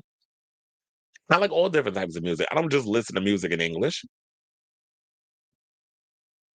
So why are conservatives the most miserable? That's a good damn question because I don't understand. Y'all got the House, y'all got the Senate, you own every aspect of government, and y'all dismantle everything you got and everything you wanted. Y'all are the terrorists that Democrats continue to negotiate with, yet you're still pissed off. But I truly believe it's what Joyanne Reed said. And she said the reason why they're miserable, the reason why they're upset is because they're doing all of these things and we won't praise them for it. We don't sit and kiss their ass and, oh, you're doing such a great job. Well, I'm sorry. You're not a dog and I'm not petting you. It's like I'm not giving you what you want because you're not doing a great job. You're not doing what you need to do for the country. You're making everybody's life a living hell for what? So y'all can continue to be miserable. Not I, said the cat. I don't know why people have, or not I said the Doja Cat. I don't know why people have an issue learning another language. It's actually, I remember when we was at Fire Island, you was up in there speaking that Portuguese, and them boys was coming over to you. I was like, okay, is this how we get in the men's? They were some cute Portuguese. Oh, speaking of which, I seen one of them. Damn, I forgot his name. This Spanish boy that does these Madonna commentary videos. I ran into him on a train the other day. I was like, I'm looking at him. First of all, I saw like the little gaps in his teeth when he was talking. I'm like, Oh, him. You be making the Madonna videos. I said, mm-hmm. He said, I love learning and singing in different languages. I hope to be a proficient polyglot speaking multiple languages in the future. It's hard to learn languages. I know the older you get though. Hmm. So I was listening to Bridget Bardot last night and all of her songs are in French. We love Bridget Bardot. Remember when Kylie Minogue took inspiration for her on one of her albums? Damn, what was the name of the album? I'm always forgetting the name of that damn album when she did the whole Bridget Bardot era. It was the one that had chocolate on it and all that other stuff. Y'all have to remind me. I'm always forgetting it. Was it was it body language? It might have been body language. It said love the cameos of the singing cast from K-pop Demon Hunters. That's another thing too. I'm glad you brought that up because I meant to use that as an example too earlier when I was talking about uh those water cooler moments, like to really get people to go to the movies and see stuff like Barbenheimer and that sort of thing. K-pop Demon Hunters was another one. The fact that they had music and all the other stuff attached to it, that got people to come into the theaters. It would have been smart if Netflix would have realized that's what they should have did first before they released it in the theater. And I mean that release it in the theater instead of streaming and then the theater. A lot of black metal is in the Norwegian language, and I'm still tuned in despite me not knowing yeah, I listen to all different types of music. If it sounds good, I'm gonna listen to it. If only people were that more open minded. Thanks for the confirmation. Said it was body language. Most artists I listen to are foreigners. My faves are Utada Hikaru, who got me into learning Japanese. Japanese, Chinese, dirty knees. Look at these. Remember that line? That is so racist. But so yeah, she does all the songs for the Kingdom Hearts games. So Reddit says Showgirl should have been an EP. Who agree? That's the one thing I will say, Reddit. Reddit says a lot of things, but I will agree with that. And that's why I think when I was saying earlier that, you know what, if you want to go out on tour and you want to be like, oh, I'm in the mood, like I'm hungry, I need that roar of the crowd, which most artists do. Once you get that taste of that roar of the crowd, I totally get it because when you work in live entertainment and you see how that energy is inflicted back and forth, oh, I'm like, bitch, I'm about 2 seconds to want to jump on that stage and get into the whole performance situation. So I totally get it. That feeling of being in the roar of the crowd and that sort of thing. Like yesterday, when I was working the show, I was on the floor. I was like, child, I knew they was gonna put me on the floor. But anyway, so when you on the stage and you're performing all that stuff, I totally get it. But what she should have did was like, okay, I don't have an album, whatever. I just feel like I just want to get out and tour and perform. I miss it. So, I mean, I like being on the road and that sort of thing, but there's some people that like that. They like living the life of a gypsy. And I'm like, okay, I'll just drop a couple of little singles here and there. But since you said it that way, I'm like, yeah, it makes more sense. EP. I could have just given you 5 new songs that I have been working on. I'm like, these are the strongest songs that I can come up with. I'm gonna throw it out there and call it a day. I feel like there was at one point, I'm like, and it's no shade. I was like, are we at track 12 yet? Like I kept looking at the time being like, this album feels overtly long. Child, hold on, because I just literally had somebody I tagged in my thing to my damn the rock bombed. I'm like, sir, hold on. Sir, comma. I literally just talked about that. I was getting watch alerts on my show. I was like, yeah, it bombed. Sad for him, sort of. Or is it? Why is my phone? Anyway, this phone is charging slow, and I messed it up because I told you it fell in the urinal. Oh, excuse me. We said, "LOL." I almost forgot about that. They were cute though. All right, let's move on. Chair. Okay, let's get into this foolishness. Let's talk about the View, which that show was a joke. I'm gonna be honest. I have not since this season started. I have not really watched The View. I don't care for the show anymore, and I think it's because I am so deep into a rabbit hole of progressive politics that listening to them old broads over there talk about a bunch of centrist bullshit. I just feel like. I can't get with the shits. I can't get with the stupid surface political propaganda. And even though I'm gonna talk about it later, because it was the same show. They had with this foolishness that we're about to get into Whoopi saying, they also had Andrew Cuomo on. And the softball interview they gave him pissed me all the way off. I even think I have a clip that I could pull up and I could show y'all. Shout out to Kevin Ortega Rojas because he had the clip and everything. But I also got the clip of what she said in regards of Super Bowl attendees should do brown face to confuse ICE. So when she's saying this food, especially when we already know Whoopi Goldberg has yet to live down the Friars Rose blackface situation with Ted Danson, who she was dating at the time, showed up in blackface. This is what we're doing.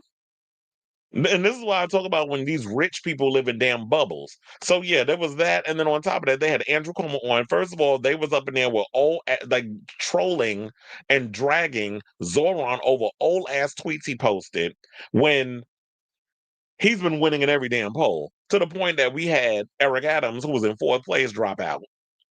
And they was up in there with the propaganda, especially with the pro-Israel. And it's like, okay, it's the mayor of Israel, is he the mayor of New York? Why is everybody so cucked to what's going on over there? What's going on in Israel ain't got a dick to do what's going on in New York. I want to know why my rent need to be cut down beyond $3,000 a month. We got to be able to know, like, how, I mean, when is my wages going up, even though I don't work a minimum wage job. So that's the one thing I can say is that I'm lucky about. But the fact of the matter is, why is grocery prices too high? Why is it's like literally yesterday, a friend of mine, when we was at the garden, negotiated with this guy if he can give us like gyros for cheaper. And it worked out because we did a little negotiation situation. But it's like we got to negotiate with people and stuff to be able to make deals and broker deals so we can get cheaper things around here because New York, everything is too damn expensive to the point that they're pricing people out to move. People of color are particularly leaving New York in droves because they can't afford to live here. And that's about, well, the rich people, if y'all gonna come after the rich people, we leaving. I'll help you fucking pack. Where I gotta meet y'all at so I can help you put your shit in your boxes and have it delivered to where? I'll even lick the goddamn stamps. Because if this is what we're gonna be doing, where y'all gonna be pushing us out so that way y'all can continue to turn this into a raw playland for rich folks, then no, y'all need to go. And then on top of it, this old bitch had the nerve. Yeah, I'm gonna call her bitch because she get on my damn nerves.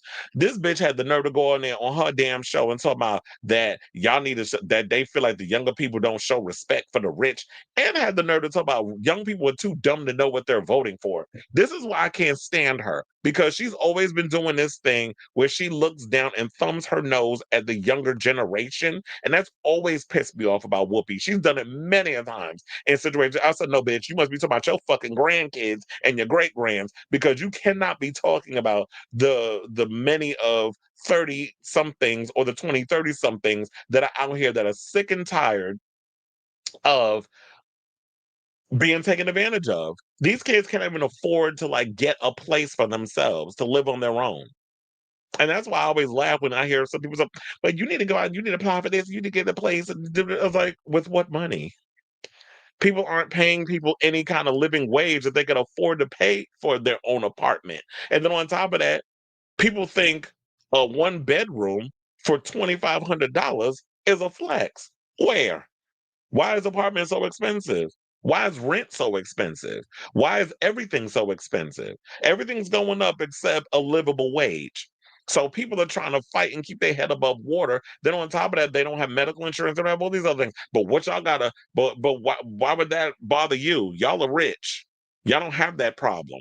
But then Whoopi wants to get on The View and talk about, oh, she's relatable because I gotta work all the time. $9 million this bitch makes a year. She's struggling. Fuck out of here. So anyway, I don't know if you could tell, but it's kind of like she's like I'm irritated. But nevertheless, she said this dumbness about Kristi. Now I get it. If you want to go after the fascist Barbie over some of the stuff that she's talking about, where the whole Bad Bunny situation, where she said that ICE is gonna be all over the Super Bowl, even though when Bad Bunny performs, because he said the only reason why he won't tour in the United States is because he doesn't want his tour to become a cesspool for ICE agents, to be just grabbing up his fans and stuff. What makes you think all these people are going to be at the Super Bowl? So they'll be at home watching in the confines of their homes. So, so with all that being said, Whoopi went and said this dumb shit. Hold on as I pull up this clip. It was like I had it ready, but I get in my little tangents. Please hold. Going to go to the Super Bowl and round up. How's she going to know who's who? Because the Supreme Court has given permission to question anyone who has a Spanish accent, who has a dark skin. Yeah. So here's That's the why. thing. Here's the thing. Everybody get a little cocoa butter, sit in the sun. That's the first thing. and this is the only time you can probably ever do this. Give yourself a Latin accent. Whoopi, that is such a good idea. And see if she can tell who's she's saying, because she's going to go to the Super Bowl and round up. How's she going to know who's who? Because the Supreme Court has given permission to question. Okay, so why you even listen to her dumb ass say that? Like, oh, this is the one time that I could get away with it. Get your little put your little accent, get your little cream. I'm like, bitch, who's putting cream on their face and sitting in the damn sun? White people not doing that when they out here mocking black people by doing blackface. But I guess when you in a little bubble, you ain't been paying attention to the uprise of white folks posting themselves in blackface on social media. Because I'm seeing the pictures. And so what the people said in the comments was the following, because I had to go over there and bring up. One person said, Whoopi, my sister in Christ, this is not it.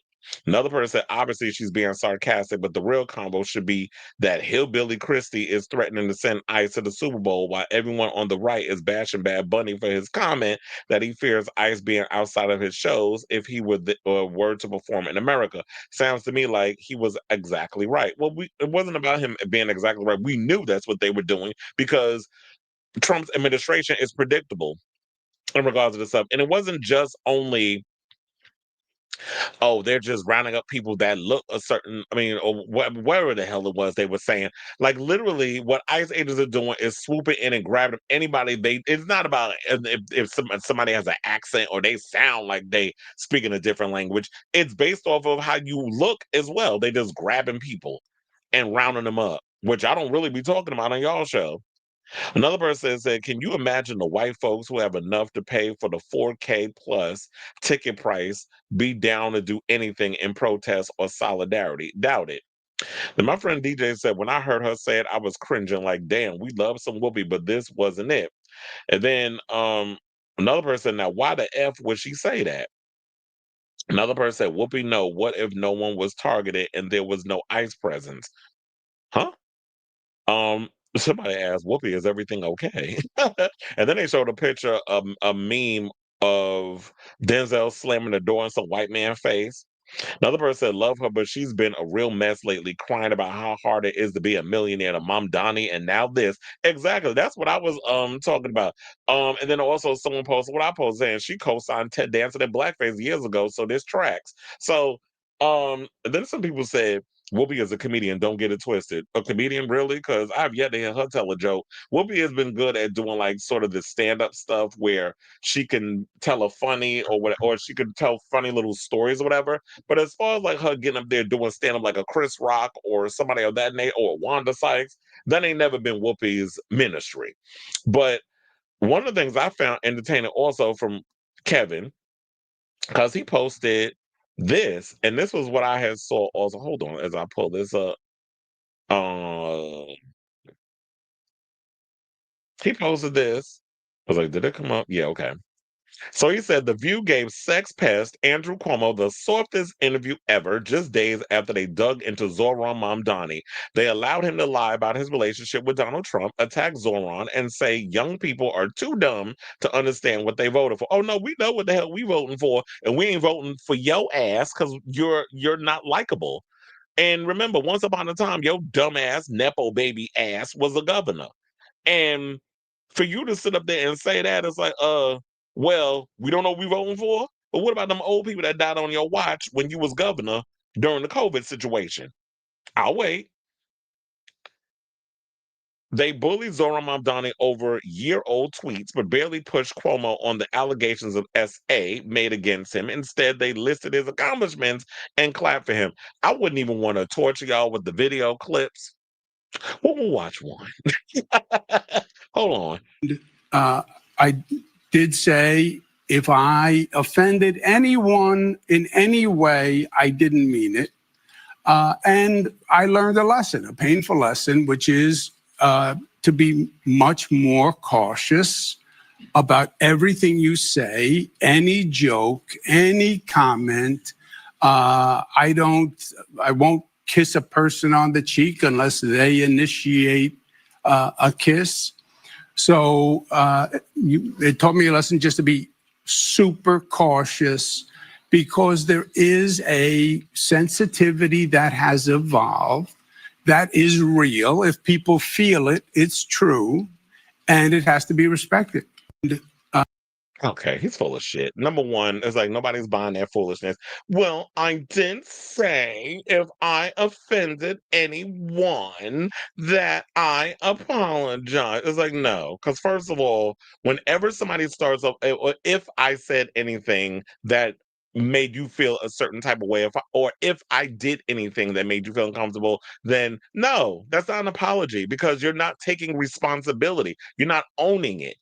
Now you're saying I need to be more cautious on what I do. No, it's like you need to learn that, yeah, boundaries. You can't just be grabbing up on people, hugging them, kissing them, all this other stuff. I mean, there's people that I'm at work that I hug and I say, hey, how you doing? I give high fives, all other stuff. But it has to be initiated, and you have to kind of feel people out. And it wasn't just like some random thing. You were sexually harassing people, sir. So for you to sit up there and act like that it was just some, oh, I'm saying anything, it was a joke or whatever. It wasn't like that situation of, damn, who was the politician that got kind of kicked out by the own Democratic Party because he told like some little joke or whatever the case was? Was it something Al Franken, I think it was, or something or another? Whole career got destroyed because the spineless ass Democrats, and he was really fighting for the Democratic Party. He did one little situation and they kind of just tossed him to the side. But y'all up here propping this Zionist, Trump supporting asshole over Zohran, who's an actual democratic socialist. But this is what I talk about when it comes to the phonies over there at The View. Their vote blue no matter who, as long as it aligns with the blue that we want y'all to vote for. And that would be the spineless ones, like the Hakeem Jeffries, the one that's trying to win a Razzie Award. What's his name? The big back Cory Booker, who's marrying his beard. Then you got I think I said Apex Shakur, or probably didn't, and some of the other fools that's over there. But let's read some of them comments, what they had to say about him in that video. That one person said, like it or not, Cuomo was an incredible leader through COVID. And I said, tell that to the singers who died under his watch. And somebody said, where, Narnia? Another person said, The View was a mess. I stopped watching years ago. That's why I said, I'm done with The View. Somebody actually tagged Whoopi Goldberg in the comments, said, hey, at Whoopi Goldberg, and this shit is okay with you, but you came for Zohran Mamdani for the millionaire tax, which is something that has been done and been supported and successful. You're out of your effing mind. Oh no, because when he said I'm gonna tax the rich on certain things, she's like, oh no, that's gonna affect me. But you know, when it comes to Whoopi don't give a damn about nobody as long as, unless it affects her bottom line. That's all she care about. She don't care about John Q. Public. Who, if it wasn't for John Q. Public watching that tight ass show, her bills wouldn't get paid. Quiet as it's kept. Somebody said rebuilt LaGuardia Airport and harassed 13 women and built the Second Avenue line. So they're talking about his accomplishments. Another person said be much more cautious was the lesson. Maybe just don't be a predator. There's an idea. Another person said they support the establishment. Expectations start and end there. So if we could stop and start and end there as well, because yeah, they support the establishment. And one of the things that they will teach you about The View is don't go against the establishment. And that's what they don't go against. They are a part of the establishment. And once you go against the establishment, that affects them and their bottom line. So they're paid millions of dollars to spread lies, vitriol, and propaganda. So don't listen to Whoopi when it comes. First of all, don't even vote for Cuomo because he's an idiot, and you don't want another moron in the White House. I mean, the White House in Gracie Mansion because we already had an idiot that we can't wait to get rid of, and that was Eric Adams. Thank God his ass will be cooning and buffooning over there, probably with a gig with Donald Trump because he did offer him a gig, and then the nepo baby gonna be upset because they're gonna get his ass not once during the primary because he did, but twice. And I can't wait to see it next month when we all get out there and vote for Zoran to be the mayor of New York City. So y'all can stay mad over there at The View because the status quo is about to be dismantled because y'all are getting something you're not accustomed to, which is somebody young, fresh, new, and different in New York City politics, which is going to trickle down into other states, realizing that once we get a Zoran in office, that'll be possible for others to follow suit. Now the question remains: when Zoran gets in, will he be able to effectively do the things that he promises to do? And don't be like Barack Obama, who ran on similar policies of progressiveness, but then when he actually got in office, you basically didn't move the needle on anything. You basically gave all the bailouts to the people that you weren't supposed to give bailouts. So you taught the good game until you got elected, and then you just gave us a bunch of bullshit for two terms. So I say all this to say, what do you guys think of this story regarding Whoopi Goldberg out of touch behind per usual saying dumbness on The View? So whatever your thoughts are on this matter, let me know in the comments down below.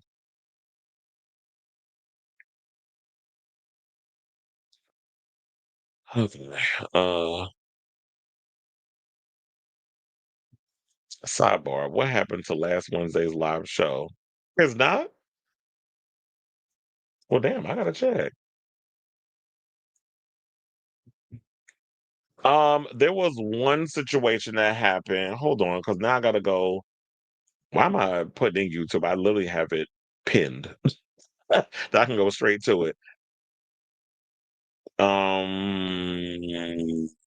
Hold on. Because I'm like, wait a minute, how's my shows not there? Um, what was that? The Cardi and Nicki the sequel? Because I did all the episodes that I did. It was the Madonna one, Cardi versus Nicki, Diddy sentence. There was a situation that happened where what was it? Oh, the Cardi Nicki one that I did. The video did not show up. Well, they blocked it because apparently they said that there was when that clip of Cardi screaming at Ice Spice manager, or whatever the case was, they said there was music playing in the background, so I had to edit out that entire clip. That was the one that I don't know if that was the episode you talking about, but all of them is up there. Except because I think last week I did 3 episodes. I did the Bad Bunny Super Bowl backlash with the Madonna interview, then the Cardi Nicki one, and then the Diddy one, which was Friday, I believe. And then today, this week, I'll be able to do more shows because I'm not going to be as busy until the weekend. And then next week, I'm back to being busy again. It's like my schedule is all over the place. Um, but yeah. Okay, so hope that answers your question. Hey, you said just check. No, funny, I went through all of that. You said just check. Never mind. Trust, I can't stand the view either. Once your mind evolves and you see the truth, yeah. That is definitely the perfect situation regarding that because I feel like it's like, yeah, once you evolve your mind and the rose-colored glasses come on and you start to really see America for what it is, it's like you can't go back. You can't watch a show that just promotes propaganda versus when I'm watching the I've Had It podcast, when I'm watching Pondering Politics, when I'm watching Kyle Kalinske or Crystal Ball and so many others, and they're out and Sabby Sabs, and they're revealing the truth of what's going on both sides of the party. You can't go and believe the bullshit that they tell you over there. It's like this is what y'all giving? No, I'm not. I'm not sitting here getting like the ABCs of politics. It's like it's giving grade school. It's giving kind of like just cliff notes for 7 minutes to older people who just you know aren't as well versed on what's going on. The centrist and liberal propaganda is failing, and they know this, but are desperate to maintain it. And that's exactly what it's giving. And that's what they was doing with the whole Zoran thing. But people weren't buying it. Like there was a lot of Zoran fans in the audience of the View. They was clapping hard for him. Whoopi was getting defensive. We only got an hour show. I'm like, bitch, calm down. Like you doing too much. Didn't Cameron Klasky reveal that all career politicians and jobs hate young people? Because yeah, they do hate young people. And Whoopi hates young people too. She tolerates her, her grandkids and great grands, but I don't think she likes young people. Well, sis, you're getting pushed out because you don't have more long for this earth anyway. So you either get with the program or move to the side. And young people are not willing to be walked over like her generation and many generations before that. Did she seriously encourage? You heard it, right? You heard it. It came out her damn mouth. The dumb shit she be saying. Oh, they gonna eat her up on social media if they haven't already. What sort of nonsense is she saying? Girl, blame it on the old timers and retire. Yeah, yeah. Look, if they cancel the View tomorrow, I wouldn't be no ways tired about it. And it has nothing to do with the whole Trump thing. I just feel like y'all are so outdated in regards to the propaganda y'all spew on y'all show, and nobody's really watching network TV getting their information from y'all. I know what you meant. Funny enough, I can read like I'm dyslexic in a way. It was like when y'all be messing up in the typos, I be understanding what y'all be saying. But anyway, let's go from one crazy show to another. Let's talk about Ed Gein. I don't know if did y'all see Ed Gein over the weekend? Here's the thing. I've seen the entire series except the last 2 episodes. Last time when I got home from working this show, um, I was like, let me pop on at least 2 episodes because I watched like the first 4. I was like, I want to do half. So Sunday, when did I go? Wait, Saturday. I watched the first 4 episodes. First, I was watching a lot of stuff. I actually got around to watching Bring Her Back. That movie freaked me out. Like, I want to talk about squeamish and stuff and stuff. I know look, I was more squeamish watching Bring Her Back than I was watching uh Monster, the Ed Gein story. Even though I was thoroughly entertained by the Ed Gein thing. But of course, when you watch something that has to do with Ed Gein, y'all should know that you have to take a lot of what you see with that with a grain of salt because you already know when it comes to Ryan Murphy and a lot of stuff that he does, even when he's incorporated real life serial killers like Richard Ramirez in American Horror Story 1984, when he's encouraged, I mean, he's interlinked them in a lot of his stories. It's so like, you already know how to feel when it comes to that type of thing. So same thing with this, because after I watched the episodes, I was like, okay, so what part is real and what part is been sensationalized for the movie? Because I was like, right after I'm gonna watch the documentaries and all that stuff, and I do think that they have Ed Gein documentaries on one of the streaming services. I have to check; it might be Peacock or HBO Max, one of them. But I have to look it up. But so yeah, so after all of that. Basically, I don't know if you saw the series. Charlie Hunnam plays Ed Gein. He was, born in La Crosse, Wisconsin, in 1906. He was the son of an alcoholic named George and a religious zealot named Augusta, who y'all know was played by Lori Metcalf. She definitely turned it out as the crazy kooky mother. I was like, look, she ain't been a I feel like the last time we seen her as a nutbag for a mother was when she played Mrs. Loomis in Scream 2. But she definitely was bringing a lot of that isms in this film. And then at one point had like a stroke and those other stuff. So the family moved to a farm in Plainfield, Wisconsin. And Ed had a brother named Henry, who I had no idea until I watched the movie that he had a brother.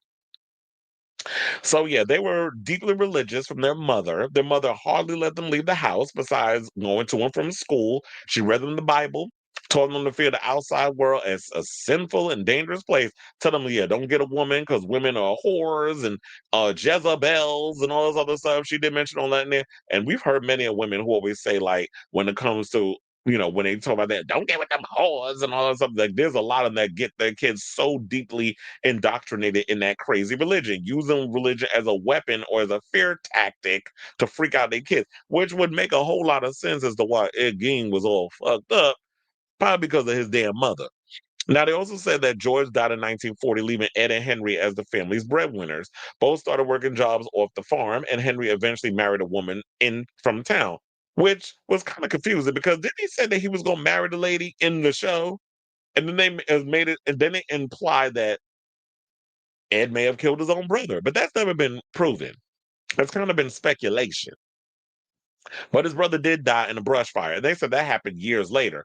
The way they made it look in the show is that he killed his brother, started a brush fire, and made it seem like the brush fire got out of control. The brother died from asphyxiation from the smoke, and that was the whole situation. Because when they did the autopsy, heart failure was determined as the cause of death, but his body wasn't burned or injured, which they did think that Ed may have something to do with it.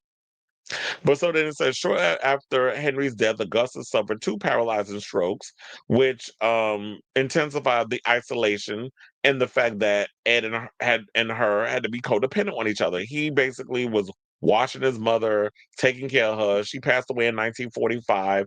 Then he boarded up his mother's rooms in the farmhouse. He basically kept them pristine as he began living in squalor. He basically took odd jobs around Plainfield, even babysitting local kids. So when you see that in the movie, he was babysitting the children.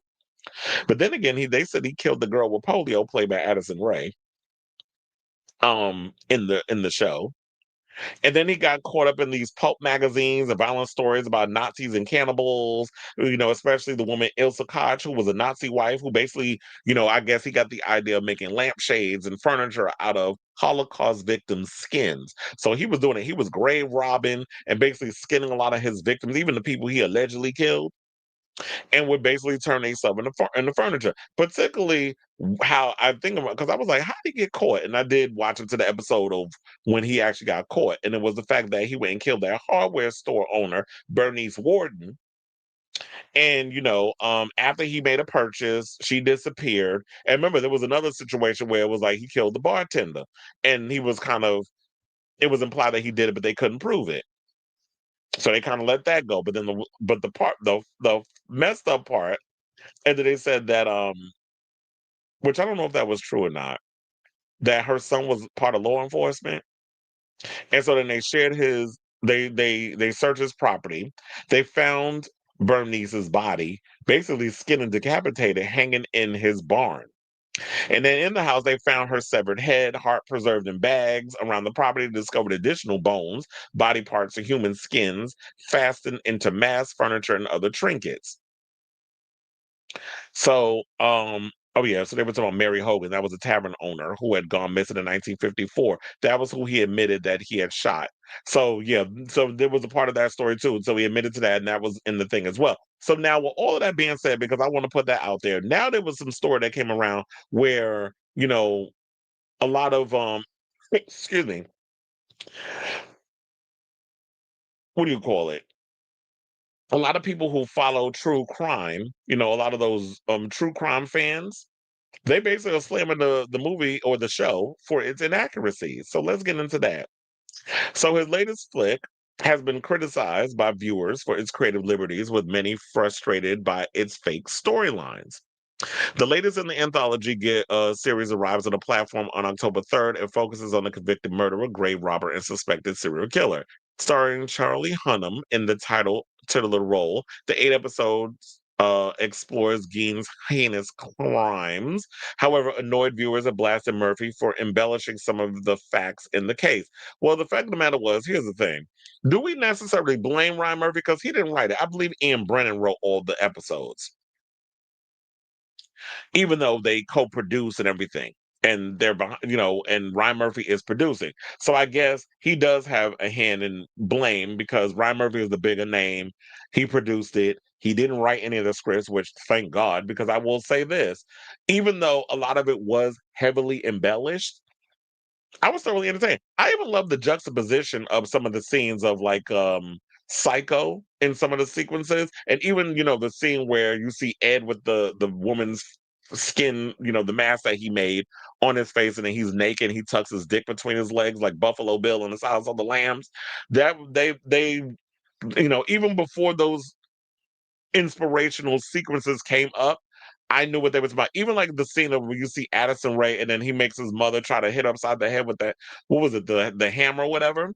I was like, that's uh Texas Chainsaw Massacre. Like I knew that's where they got that from. Although they were trying to say that was made up, that Ed Gein used a chainsaw to kill his victims. They said that didn't happen, and I do believe that that was a Toby Hooper idea. But they try to juxtapose all of that in the sequence and making it seem like. And so I guess maybe that was like for visual effect, where they wanted him like swinging the chainsaw around while he's out in the open, and there's a scene of Leatherface doing that at the end of the original film. So I think they were just trying to juxtapose a lot of those sequences to kind of say like Texas Chainsaw Massacre, Psycho, and Silence of the Lambs were inspired by Ed Gein. Not necessarily saying that they're completely accurate, but they're saying that they were inspired by those movies. But, when it came down to it, they added their own little sauce on being inspired by that story. So they said one aspect of the show that has irritated fans is the introduction of Gein's supposed girlfriend, Adeline Watkins, played by Susanna Son. Yeah, because when I was watching those scenes, I'm like, I couldn't tell if it was in his head or if it was something that was actually happening. So I was thoroughly confused while I was watching that sequence. Like, I didn't know if that was, something that was in his head or not. Another backlash that stemmed from the depiction of Gein using a chainsaw to kill his victims. Now, Gein confessed to killing hardware store owner Bernice Warden and tavern owner Mary Hogan, both of whom were killed with a firearm. In Murphy's series, however, Gein kills him using a chainsaw. No. I was like, wait a minute. When he killed Bernice, he shot her in the head. When he killed, the back of the head, it went through the eye, because I remember that. And then when he killed Mary Hogan, he shot her as well. He didn't use a chainsaw. He used a chainsaw when he was chasing those men that came up in the barn. That was the sequence. Daily Mail, did y'all actually watch the show? And they said, like Leatherface does in the 1974 film Texas Chainsaw Massacre, which was loosely based on his crimes. I think y'all messed that up. Additionally, Gein is portrayed as to having killed his older brother, Henry Edward Gein. Henry was found dead at 43, with the coroner listing the causes asphyxiation. While many have speculated that Gein was responsible for his death, the theory was never proven. On the show, he also killed babysitter Evelyn Hartley, whom he abducts, tortures, and kills in retaliation for her taking his babysitting job. Well, first of all, them kids didn't even like you. While Hartley did go missing in 1954, she was not abducted or killed by Gein. At the end of Monster, the Ed Gein story, he is seen assisting the FBI in helping to catch Ted Bundy, but this did not happen in reality. Gein was arrested in 1957, almost 2 decades before Bundy committed his murders. Viewers have vented their annoyance at Murphy's embellishments on social media. Taking to Reddit, one complained, "Now here's the thing. I can forgive all this if it's related at the end that it is all fantasy and myth. This series could have saved itself by being an examination on how myths become widely believed." They continue, "Someone who watches the series to completion and takes it at face value will come out thinking that Ed killed people with a chainsaw. He is the confirmed killer of Evelyn Hartley. Adeline Atkins knew he what? Wait, what? Knew he what he was doing. Okay, they typos. Adeline Atkins knew what he was doing and was fascinated by it. That Ed had a fling with his second victim, and hell, that he was the reason Ted Bundy got caught.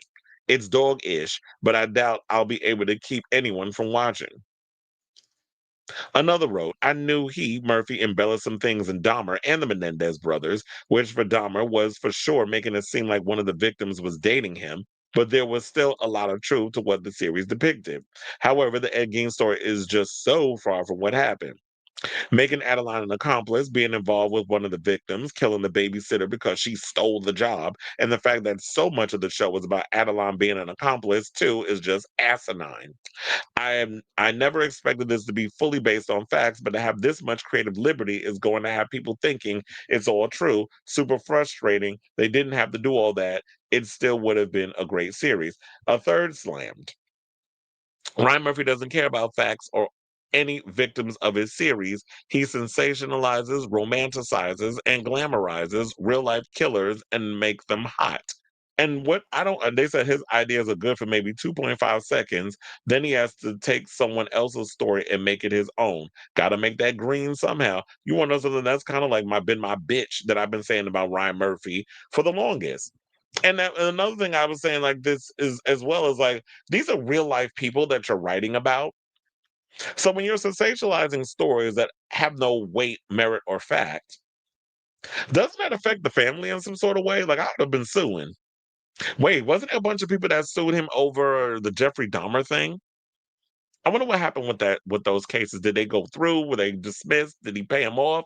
Like, I don't remember if there was any kind of resolution revolving that. But I do agree. It's just like, you be out here, like me, I already know that you got to take whatever Ryan Murphy and them come out with. Any of this real life stuff, take it with a grain of salt. You can't believe any of this stuff. Like, if I understand, if you want to make a horror series and you want to take inspiration from some of these real life serial killers and you want to embellish and kind of make it, some made up thing, then do that.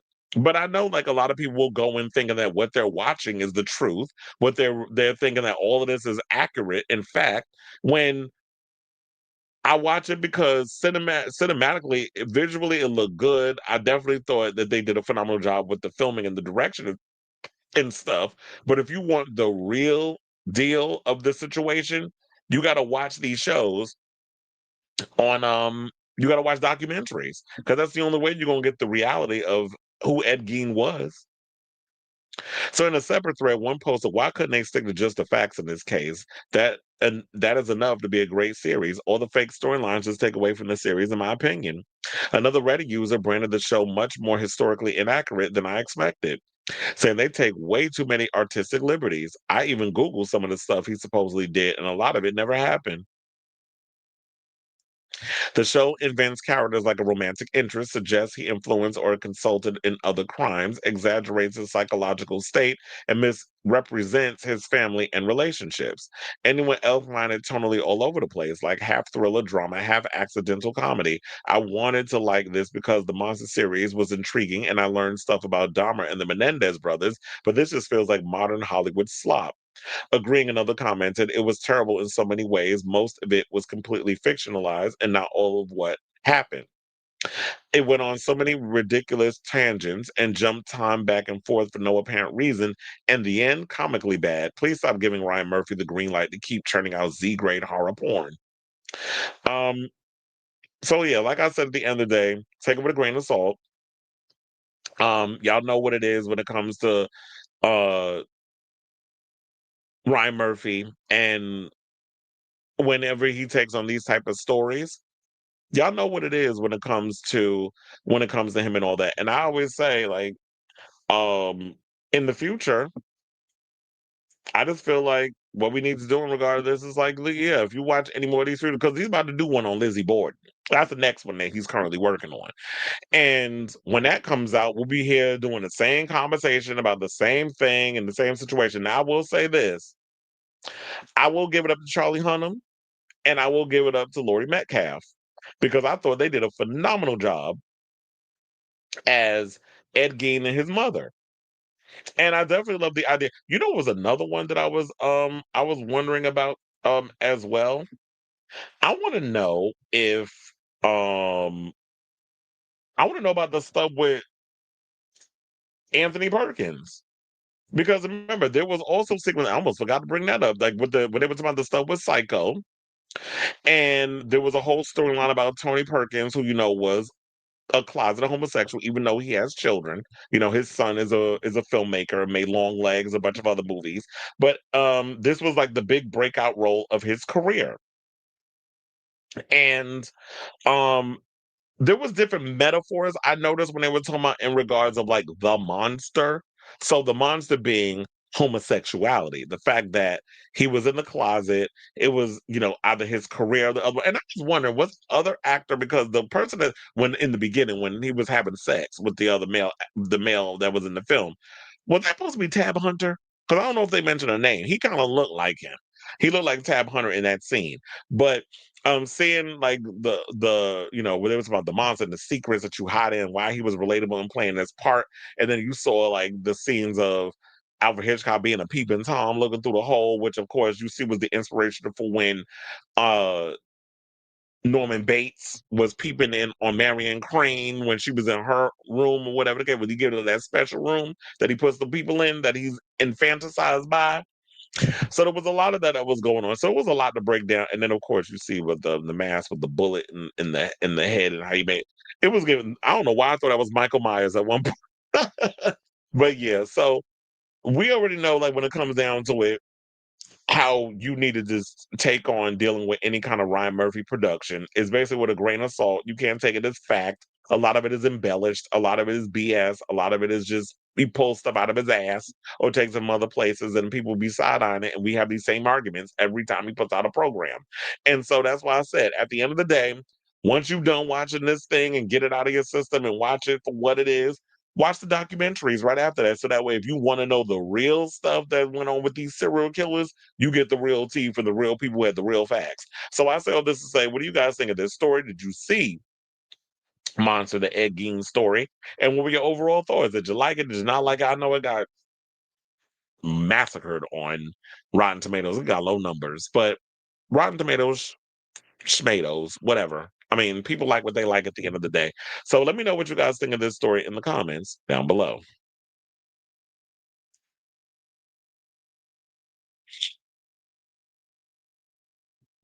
I love Lori Metcalf's mom. She was good. She made me laugh a few times. I'm like, I wonder if that was really her naked on that damn table, or was it, you know, a double. The thing with this is a lot of it was made up, and they showed the movies that were inspired by him. The thing with Ted Bundy was total fiction. The part with Richard Speck was hilarious. Well, a lot of people expect things to be just on the nose, but as I'm watching, I'm like, okay, I already know. I get where they're going with this. Even the sequence where you see Toby Hooper looks over at the chainsaw while he's online in the store, and then he's imagining hacking people up with the chainsaw. I mean, like, that was all in his head. You pay attention to the way that the shots and stuff are, you can see what all that was. I saw the first episode, and that was it. It was just, you said a number is like one and done for me. No one knew how much about his life. Also, his father wasn't mentioned in the show either. Are you talking about Ed's father? Yeah, because they made it seem like that she kicked him out after he smacked the shit out of her and she punched him in the face, and then that was it. And then what was also cracking me up, the way that the women were coming in like, "Oh, I'm gonna vote and I'm gonna do this and I don't want to be a trad wife." I was like, when did y'all have a choice in the 40s in Wisconsin?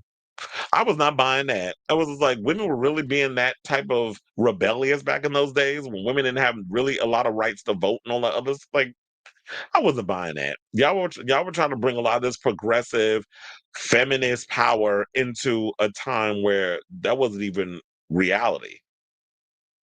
It's another poorly executed Ryan Murphy fan fiction that we're supposed to pretend like it's good, and that's why it was on Netflix. Did you see where Ice Barbie couldn't use the bath? Yeah, I did see that, and I was like, one needs to have an ass to use the bathroom. She is flat as a board. I was looking in the back. I was like, it's just literally a stick with extensions on it. That's literally what that was, and that was funny. She got so mad. I'm like, shit yourself, bitch. Or better yet, ask your boss if you can use one of his Pampers. The part with Christine Jorgensen was fiction too. He was a fan of hers, and they tried to make it look like that was another thing that bothered me too, because here are these faggots going with misinterpreting transsexuality with being a transvestite. They had to break that down in the Psycho movie with Alfred Hitchcock. Now, if Alfred Hitchcock could break it down for you at a time where people didn't know what transvesticism was, and Ryan Murphy and them couldn't do it in 2025, this is why India Moore was right. India Moore was right when she said what she said about how this motherfucker out here just took, you know, advantage of the trans community, but didn't want to speak up for the trans girls when he needed to. There you have it. Because you was insinuating. I'm like, really? I wasn't buying it. Like, you trying to insinuate because of Christine Jorgensen, who did transition, that he was thinking about being a woman. I don't think he ever wanted to be a woman. He liked wearing women's clothes because it made him feel close to his mother in a way.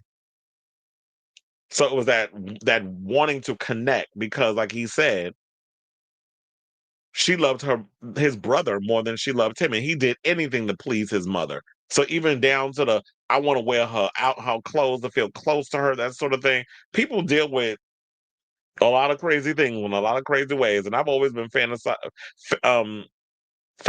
I've always been fascinated with why people think the way they. Maybe I should have been a psychologist or something, because I'm like I've always been fascinated, but then or actor because acting is always like trying to get into the mindset of people, and I'm wanting to know why they do what they do or why they tick.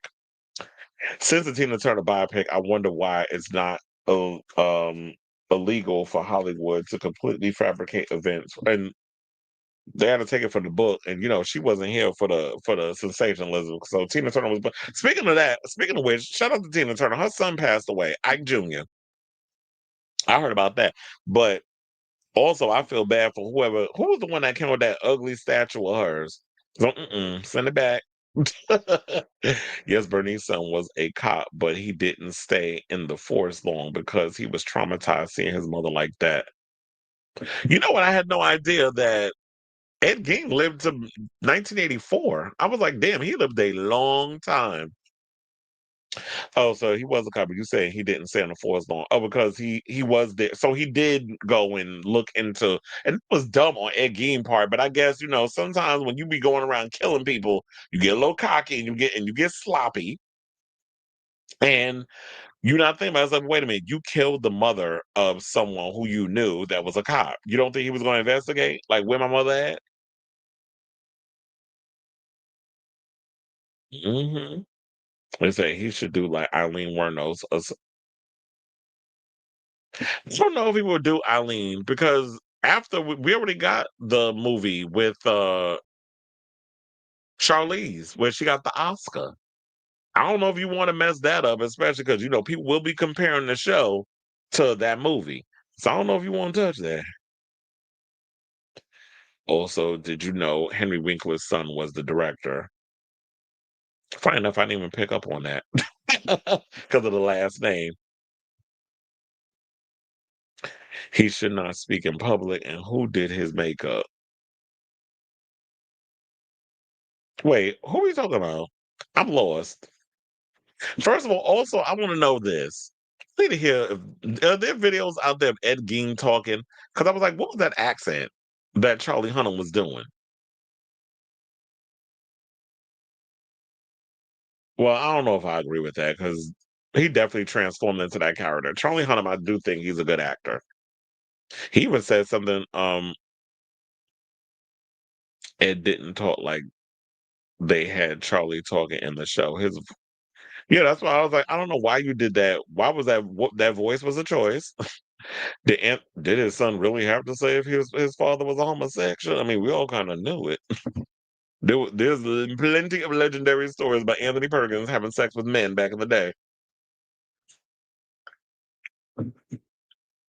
But because there is a sequence in there where it's just like in order to have the big Hollywood success, he did conform to like, okay, leaving the whole gay life behind and getting married to a woman and having children, playing up that whole image of being straight, which he wasn't.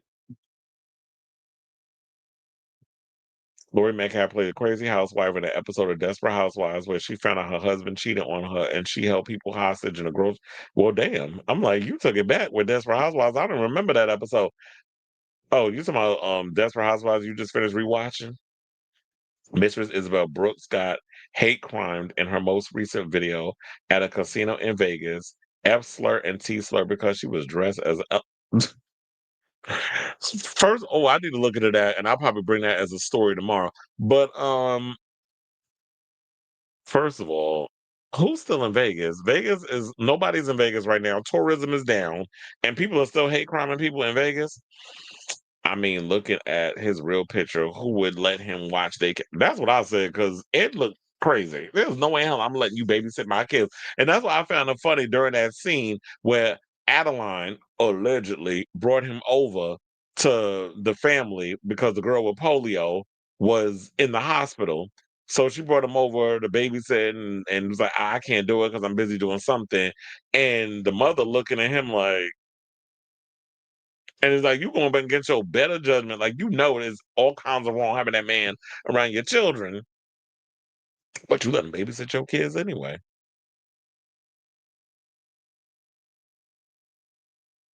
Who was the one that was going around dressed as a clown that was kidnapping children and killing them? Wasn't there a serial killer that was doing that? I think that was kind of like where Donald Trump. That's kind of like where Stephen King got the inspiration for Pennywise, right? I would think. All right, y'all. Damn, we 2.5 hours into the show, but I was like, I was taking my time with a lot of these topics today because I was like, I feel like breaking down stuff. I'm not going to sit up here and do like no 2-second little situation. But anyway, let's get back into the show and let's talk about the diddler who is talking about he is appealing this federal conviction. So he's like, because remember, I told you the last time when we talked, he thought, oh, I'm not going to do jail time. I'm basically getting out. I'm going to be doing speaking engagements in Miami this week. So he thought. And now come to find out, it was like, oh no, sir, I don't know who told you that, but you are going to spend 4 years and 2 months in prison, which in my opinion, I do not feel like is enough time. So, and in some people's eyes, they felt like he got off easy. Not him though, because he's appealing it. So this past Friday, October 3rd, the 55-year-old artist was sentenced to 4 years and 2 months in prison, plus handed a $500,000 fine for charges that carried a maximum of 10 years each. This is viewed as a best case scenario, as he was potentially facing life in prison had he been convicted of racketeering or sex trafficking. However, the controversial mogul's legal team took issue with the basis of how Judge Aaron Submaranian arrived at the 50-month sentence. Both saying, quote, both the guidelines calculation and the sentence took account of conduct for which Mr. Combs was acquitted by a jury. This is what Mark Agnafilo, his defense attorney, told the New York Post. We contend this amount to legal error. Puff's legal team believes that prosecutors incorrectly cited the Mann Act, which deems transporting people across state lines for sex to be a federal crime. Further, they have doubled down on acts being consensual and thus mislabeled as crimes. His reps confirmed with Vibe that nothing has been filed yet, but Agnafilo told the Post that the notice of appeal should be sent out in the coming days. The bad boy founder has already spent a year behind bars, having been first arrested in September 2024. This could potentially lead him to get out of prison even earlier, and it's worth noting that there's no parole in the federal system. Time will tell what comes with the appeal, which is just the latest chapter in a chaotic, almost 2-year period since Cassie, what am I? I'm from Spain. I was like, Kathy, first filed her rape and trafficking lawsuit against the diddler in November of 2023. Well, the judge did say that Jane Doe and Cassie's testimonies definitely played a part in his decision regarding this. So if Diddy is over here talking about that I've learned the error of my ways and I apologize for what I did to Cassie and all these other things, and now you got your legal team trying to go against this situation, you're saying that I didn't do what was. I'm like, what? No, you didn't learn your lesson. You thought about you writing this strongly worded letter and you going in saying all the mess that you was going to say, that it was going to slash over the time and it was just going to get out with time served. And it's like, no, I do feel like this is maybe an OJ Simpson type situation. They couldn't get OJ on the killing of Ron Goldman and Nicole Brown Simpson, because I truly believe he did it, the both of them. That was some raid stabbings. That was, crimes of passion. That's what all that was. He put his back into them knifings of them two. To the fact that her head was barely attached to her body. That's how bad he stabbed that woman up. But I do feel like it's a situation of like, they couldn't get you on the other stuff you did in the past. So this is them coming at you with, this is the way they're going to get you. Kind of like with Al Capone. They couldn't get him on the crimes he did. They got him on tax evasion. So there's always like some way of them trying to get around to getting how they going to get you. They might not get you today. They might not get you tomorrow, but eventually going to get you on something. And I'm sure that that's probably what had to do with this whole situation. So they said the last few years have included several R-word lawsuits coming from his ex-girlfriends, Homeland Security raiding his homes, footage of him assaulting Cassie surfacing online, his arrest, and his trial featuring Kid Cudi and several sex workers who were allegedly engaged in his freak-offs, even after being acquitted and getting that some call a light sentence. The saga continues. Now, here's the thing. I will say this. Even with all the stuff with Diddy, I do feel like he should have got more time. But one of the things that kind of pissed me off about this legal system is the biasness of it all, especially when it comes to black people and white people who commit almost the same type of crime. Now, Diddy didn't sexually abuse a child or whatever the case was, but there was a story that came out where Robert Morris, who is a mega church pastor who's 64, ended up getting 6 months in prison after pleading guilty to sexually abusing a 12-year-old girl in Oklahoma in the 80s. And his victim was in the room when the sentence was handed down. So yeah, he was sentenced to 10 years in custody, but as part of the deal, he will only serve 6 months in prison. He also will have to register as a sex offender and pay $250,000 in restitution. So what irritated me about this whole situation, and he was a Trump advisor at one point too, which is shocker, birds of a feather, right? So while I do feel like both men are disgraceful human beings, despicable, deplorable, and what the things that they've done, we can't, in so many ways, ignore the disparities when it comes down to black men and how white men are treated when it comes to how sentences are handed down in the U.S. Especially with this type of crime, that damn pastor should have got more than some damn 6 months and a 10 years in a whole, in custody. But also, you having to register as a sex offender. Which is why I always keep side eye a lot of these religious situations and the grift and all the other mess that they be doing with that. So yeah, there's the latest on that. He's contesting it. Well, definitely want to hear from y'all. What do you guys think of this story? Whatever your thoughts are on this matter. Do you think he's gonna get out of jail? I'm just like, sir, just sit down, read your books, do what you gotta do, be an upstanding citizen while you're behind bars. Who knows? You may even get out early on good behavior. But if you keep trying to pull these little stunts because you being Diddy and the ego is doing what it's doing, then you only gonna make it hard on yourself and you're gonna be doing way more time. Just accept your fate. This is what was handed down to you. Do your time, get out, and then that's when the real rehabilitation should be beginning. Well, actually, the rehabilitation should begin when you're in prison, thinking long and hard about what you did and how you're gonna come out a better person. And then when you get out of jail, you actually showing that you put in the work and you're not going back to being old Diddy that you was before your ass got locked up. So let me know what you guys think of this story in the comments down below.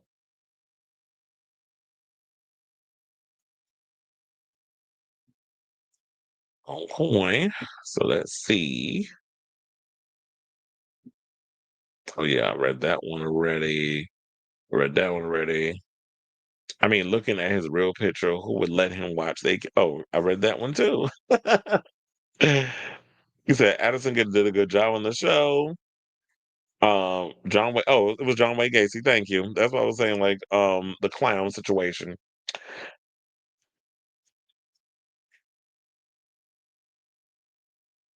Okay, so yeah, there was that. It's funny how a lot of serial killers back in the days have inspired a lot of horror movies that we love. Speaking of which, I'm looking forward to seeing that It series. Doesn't it come out this month? Speaking of which, Dracula's on today. If not already, I gotta watch that new episode. It's so much stuff I gotta watch. I haven't watched Drag Race España yet. The premiere, I haven't watched. I gotta watch the recent episode of Drag Race UK.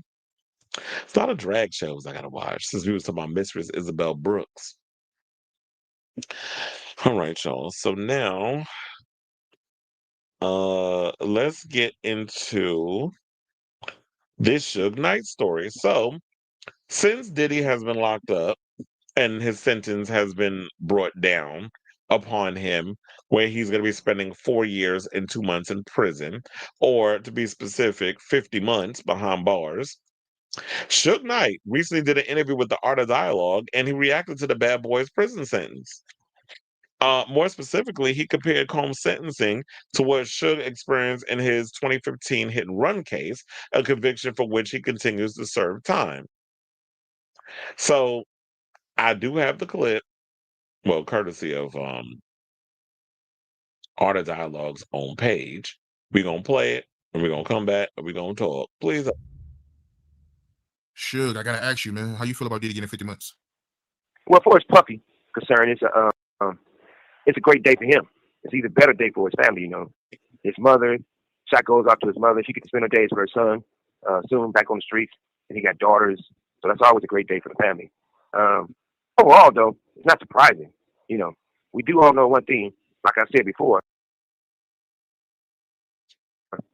Puffy has strong ties with the government, with the Fed, and anybody else would have been cooked, done. I mean, that's the first time in history that a person going to get sentenced, and they can actually put on a campaign like they running for the president of the United States, where they can show videos and pretty much everything. Only thing I was waiting on was the fact that I was waiting on him to bring out the DJ and start playing music and let him do what he do best, dance and shake that ass and end up with no time. And the other side of it is that, well, the sad side of it is that I couldn't believe that not one of his baby mothers came in to support him or testify. And I was surprised by that because that shows a lot about the character. Okay, so, and here's the thing. Just one that his baby mothers did come out and show support, especially the little Asian chick that was up in there talking about how he an upstanding citizen. Carisha was out here doing whole, strongly worded letters regarding Diddy, trying to get him out of prison, all other stuff. So they've been writing a lot of notes, but I could have sworn that they was out here actually supporting what he was doing. So maybe, I guess I was wrong in the situation, but so Suge wasn't the only one that actually came out and said something. It was also Aubrey O'Day came out and spoke out in regards of the diddler and giving a warning to anybody that's going to get in the music industry that has to basically, if you happen to come across any future Diddies. So Aubrey O'Day warned young artists to protect themselves when working with people in a position of power after her former mentor, Sean Diddy Combs, was sentenced to 4 years in prison. The day after the music mogul was sentenced to 50 months behind bars and fined 50,000, well, I think they meant 500,000. Following his conviction, O'Day took to social media to share a stern statement. In July, Diddy was convicted of 2 counts of transportation and engaged in prostitution. The jury found him not guilty on more serious charges after the racketeering, blah, blah, blah, so on and so forth. Now, after the conclusion of his 7 weeks federal trial, she took to Twitter to warn aspiring artists to protect themselves. She said that those who misuse their power often experience far fewer consequences than the harm inflicted upon their victims. She urged young people to be cautious of being abused and exploited by the rich and powerful while pursuing their dreams, and walk away when someone crosses a boundary. Well, I guess in so many ways that would be easier said than done, because a lot of these people, it's like when they're in these positions of power, they feel like, oh, if I don't comply, then my career will be ruined. And a lot of times, these people on the come up, they don't want to risk that. But then again, I keep telling y'all, you do not need the backing of these ginormous major labels in order to be successful. Some of you need to actually, and I know it's a lot harder to do it this way, but you got to get out there and you got to pound the pavement, meaning produce good music, push it on your social media platforms, and really just continue to push in regards to that. But yeah, I do agree that it's like, okay, now if you're going to be, don't allow yourself to be exploited by the rich and powerful. Aubrey was somebody that spoke out against some of the things that Diddy was doing at the time, and she paid the price for it. But at the end of the day, she's still here to speak on it, while Diddy is currently in jail serving 4 years and 2 months. So she said the true warning is not that a jury may doubt your testimony, nor that a court sentencing guidelines may fail to reflect the years of suffering you endured. The real warning is this: the moment someone in a position of power oversteps your boundaries or demands more that is legitimately required of you, walk away and do not look back. No dream, however bright, can outweigh the pain and exploitation that may follow you if you remain. Too often, those who misuse their power, even when exposed, face far fewer consequences than the harm inflicted upon their victims. Protect yourself at the first sign of coercion and impropriety. If something feels wrong, trust that instinct and move yourself from the situation. Your well-being is worth more than any opportunity. The singer, now 41, was the breakout star, as you know, of the group Van Danny Kane, and is perhaps one of the most famous for her public fallout with Diddy, blah, blah, blah, so on and so forth. So, um, I do agree with her on that. It's like, yeah, sometimes, look, if the mainstream success, I guess, would not just be for you, the way that you have to do it that way. It'll come to you. If it's meant for you, it will come to you in other ways. And so you just have to trust the universe in the process of that's what's going to happen if that's the career that is deemed for you. But if you're willing to sit there and let these people take advantage of you only so because you can have the money, success, fame, and glamour, then I don't know what to tell you. So yeah, and so then of course she also, she said she carried around a butcher knife due to fear of retaliation. She accused him of harassment for years before he was arrested last September. In late August, she told Decider that when she publicly challenged him, physical danger became a reality for her, saying, "Obviously, I've known about this behavior for a very long time." She said about the multiple SA allegations brought forth by witnesses who testified in his federal case or have sued him in a number of ongoing civil lawsuits, saying, "I've been warning everyone for about 20 years now that this is not a safe person to work with. It's just falling on deaf ears because no one wanted to hear me saying it." That, and also because Diddy's rich, Diddy was powerful, and P. Diddy was successful at the time. So, of course, when you want to be in close proximity of that, nobody wants to listen. But when the tides start to turn and you're not really being checked for like you once was, and you're not at the top of the food chain like you once was, then all of a sudden, the layers start to get peeled back and people start to see the person for what he is. I've been calling Diddy the devil for decades. Now people starting to wake up to it. She also claimed the media was fed stories about Diddy giving his former bad boy artists their publishing rights in an attempt to boost his reputation and look like a great guy. Well, I wasn't buying it because the way all that, and I had people who were also in the industry, friends of mine, whatever, that was eating it up. I'm like, listen, y'all have to see through this BS. Like, come on. Even him like gaslighting Cassie when he won his little stupid award, and how, if you notice, when he got his little award, I think it was the VMAs. Why no celebrities came out to give it to him? Why nobody from Bad Boy came out to give it to him? Because he did all his artists on his label dirty. He took financial advantage of them. He even got into a legendary argument on the phone with the Locks for taking their money and robbing them. Diddy was not a good person. Diddy was all about Diddy. I don't even think he deeply cared about Biggie. Biggie was nothing more than a cash cow for him. She also continued to speak out against him. She said that she started noticing suspicious activity around her, saying, "I know how to look for certain things based on certain things that I've had to learn in life. And there were unmarked cars around me for a bit that seemed suspicious. And I don't know how much danger there ever was, is, or isn't." I mean, we saw two victims drop out during jury selection, referring to two women who were listed in government charging documents but did not end up testifying. Clearly, there were things moving and shaking on all sides, but I've been aware multiple times in the past couple of years that physical danger is a real thing. And that's when I was telling y'all about with Suge Knight, where Suge Knight was basically saying that he knows a lot of people in powerful places, a lot of politicians, things of that nature. So it's like, yeah, I wouldn't be surprised by any of the stuff that he was saying or what she's saying in this situation. So I say all this to say, what do you guys think of this story regarding what Aubrey O'Day had to say about, and Suge Knight had to say about Diddy? Whatever your thoughts are, let me know in the comments down below.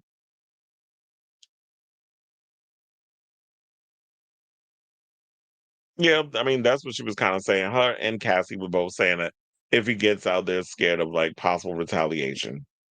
And so, yeah. 4 years. They don't have to for 4 years. They don't have to worry about that. Once it gets out, and then I guess we'll cross that bridge when we get there. So, okay, let's see. All right, y'all. So we got about 3 more topics until we are officially wrapped with today's show. So before we get to those topics, if you can please do me a solid, hit that like button, smash the notification bell, hit that subscription, all that good stuff. Definitely helps out with the show, all that and all of that. So love you all and appreciate and thank you all for your continued support of this crazy, messy little show. Onyx says, I remember when Aubrey went on Baddies just to get a distraction from all the Diddy stuff. Well, that's a hell of a distraction going on a show called Baddies to go from one messy situation to another. All right, y'all. So let's talk about Robert Englund. So, well, I don't know if y'all know this, but A Nightmare on Elm Street, all of them are currently on HBO Max. I started doing a rewatch of them because I've been craving wanting to watch A Nightmare on Elm Street. And also they released, I think, all of them in 4K. I think I have a picture of that actually. Hold on, let me see. Oh yeah, they have like the 7-film collection. It is in 4K Ultra HD. Um, and so yeah, so that's out. And Robert Englund is doing interviews and things of that nature. I know a lot of people, we've been wanting A Nightmare on Elm Street film. Um, it has been a minute since we've had that. And hopefully we get a new one soon. And so Robert Englund has been talking about it because I know a lot of people want him to come back and play Freddy Krueger. He says, I can't do it. I'm too old. And I think people need to move on from that and accept the fact that, you know what? He gave us a lot of iconic movies.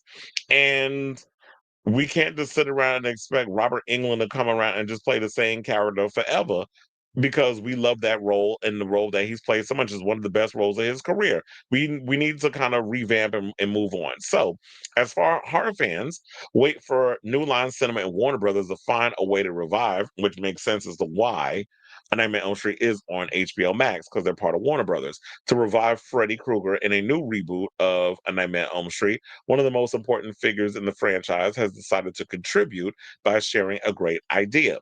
Robert Englund, the actor best known for playing Freddy Krueger in the first 7 films of the universe created by Wes Craven, says that if there's a place for Freddy in modern horror, it's in a prequel. Exploring the origins of the killer, you got our attention. Well, I don't know if we need to do a prequel where we go too deep into Freddy Krueger's background. I mean, we know that he's the bastard son of 100 maniacs, where his mother, Amanda Krueger, was a nun. We got that from part 3, where she was locked into an insane asylum, which was cut off. It was closed down after that incident happened. She got accidentally locked in a mental institution where they basically, the mental patients hid her and R-worded her for days. She ended up getting pregnant with Freddy, and the rest is history. So how much more backstory do we need in regards to that? So, and the last time we saw Freddy on TV was when Watchmen's Jackie Earl Haley played him in 2010. So the U.S. rights to the Nightmare on Elm Street reverted to the state of writer-director Wes Craven back in 2019, but New Line Cinema retains the international rights. Last that we had heard, the estate was taking pitches, but they still need New Line on board to deal with another domestic distributor, to move forward with a new movie. If and when A Nightmare on Elm Street film does happen, it's highly unlikely that we'll see OG Freddy Krueger, as I said, because he says that he's too old. He's doing other stuff. England was asked if he'd been open to voicing the bastard son of 1,000 maniacs in an animated project during an interview with Fangoria. He said, "Oh, sure. I mean, I'm real busy with voice work anyway. I just did Pinocchio, Unstrung. I'm the evil cricket. I like that idea. When I do the cons and film festivals, I'm confronted with so many great illustration art of Freddy Krueger, conceived in so many ways, whether it's the storyboards or a great violent graphic novel or a comic book or posters or even a comedy take on Freddy. I love it."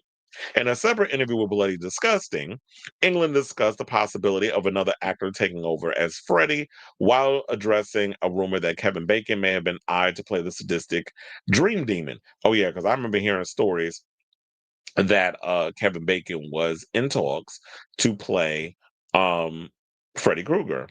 And I'm like, I don't know. I mean, I like Kevin Bacon, but the reality of it all is Kevin, I think, is also a little too old because if you're trying to, I mean, I think he'd make a great Freddy, but I just feel like he's played, you're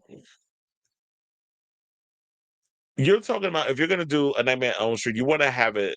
We're talking about multiple sequels, so I don't know if you would want to have Kevin Bacon. Like, how long will he be able to do that for as many movies as they plan on doing? So he says, I think for the sake of the franchise, they need to find someone like Doug Jones. And Doug Jones, for y'all who not familiar with him, he's like a movement actor. He's like a character movement actor. He was in Hellboy. He was in Pan's Labyrinth. He played the one with the eyes on his hands and The Shape of Water. He played the little sea creature or whatever. So he sort of like plays like these creature type situations. And I always like Doug Jones because as I said, he's a movement actor. I was like, would you think we could probably categorize him also like Andy Serkis? Like Andy Serkis is someone who does like motion capture type stuff, but I think he does more motion capture, whereas Doug Jones gets in all the makeup and does all of that stuff. So he said, years ago, I heard they were considering Kevin Bacon for Freddy Krueger. Kevin's in a couple of my favorite horror movies, Stir of Echoes, I love, and Tremors, obviously, two movies I actually love too. I love Kevin as an actor. He's a true character actor. He just happens to be imprisoned in a leading man's body. But Kevin is also very physical. I thought that was a great choice, but this was like 5 years ago. I know he's got all these other projects now and he's not getting any younger, so he probably won't be interested, which is literally what I said. It's like 5 years ago, I would have entertained the idea of Kevin Bacon coming around playing Freddy, but I can't see him doing it now because I do feel like he's a little older and he's got a lot of things on his plate. He stays acting. Plus, he's got the Bacon Brothers band. Like, he's got a lot of stuff going on. So I don't think that, I mean, as much as I am a Kevin Bacon fan, I can't see him doing it. I love his wife, Kira, too. So I can't see that he basically would come in and do that. So he also was excited, speaking of which is why I brought up the new 4K restoration of the films of the Nightmare on Elm Street DVD in case you plan on getting it. He said they've got such much great post-production tech now.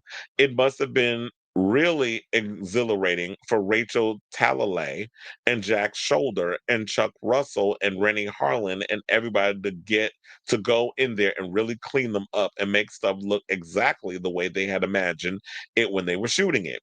He said everybody's got a decent sized flat screen and you pop these on and these just so rich and wonderful. I'm just so happy for everybody that they have an opportunity now to see it in a way those creators wanted to be in their mind's eye. He also said like if they want to do um like take it off with a sequel to like do a origin situation, basically take from Nightmare on Elm Street 3 Dream Warriors and carry it on from there if they want to actually reboot the franchise, whatever the case was, which I think is a good idea because even though I have a soft spot for Nightmare on Elm Street Part 2 and I love the original, Dream Warriors is the best sequel since the first movie.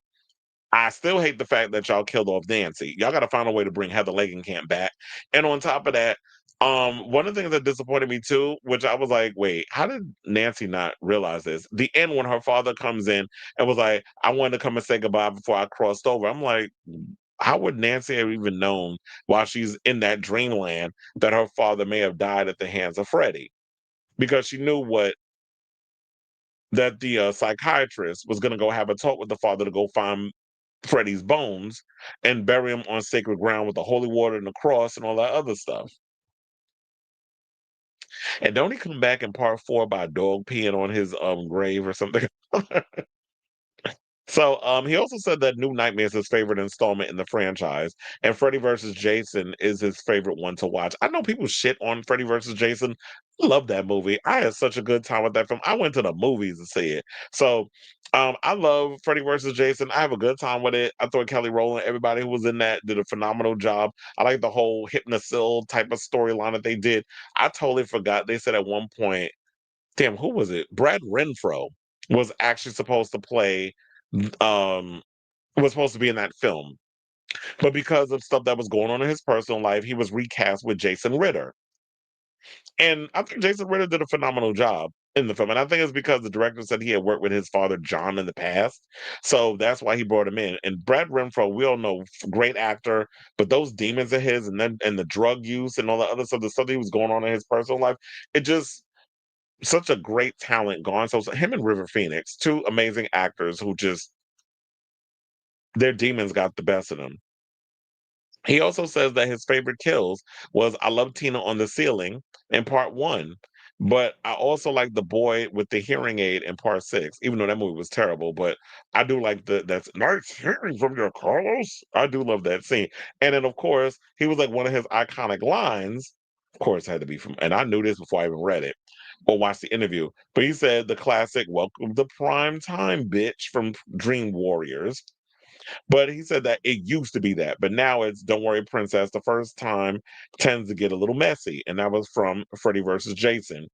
And he said because that's about as nasty as you can get. So if you're interested in buying the 4K DVD set, it is available on. You can go over to Prime and buy it. It'll run you $100, but for the most part, yeah, it's out there. You can purchase it. I'm considering getting it because I am a Nightmare on Elm Street fan. Definitely love the films. I don't even have any physical copies of it, so I definitely want to get that. I'll just have to think about when I'm gonna get it, but I'm gonna get it. So I'll say all that to say, what do you guys think of this story regarding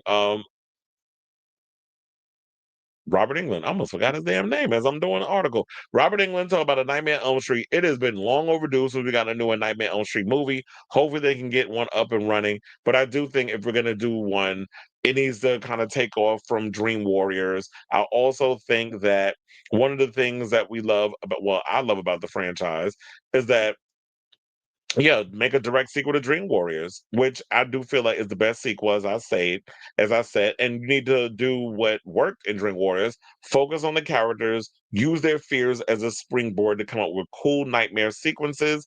And I do agree, you need to cast an unknown as Freddy, because I feel like anybody you cast at this point is like, it needs to feel like real surreal.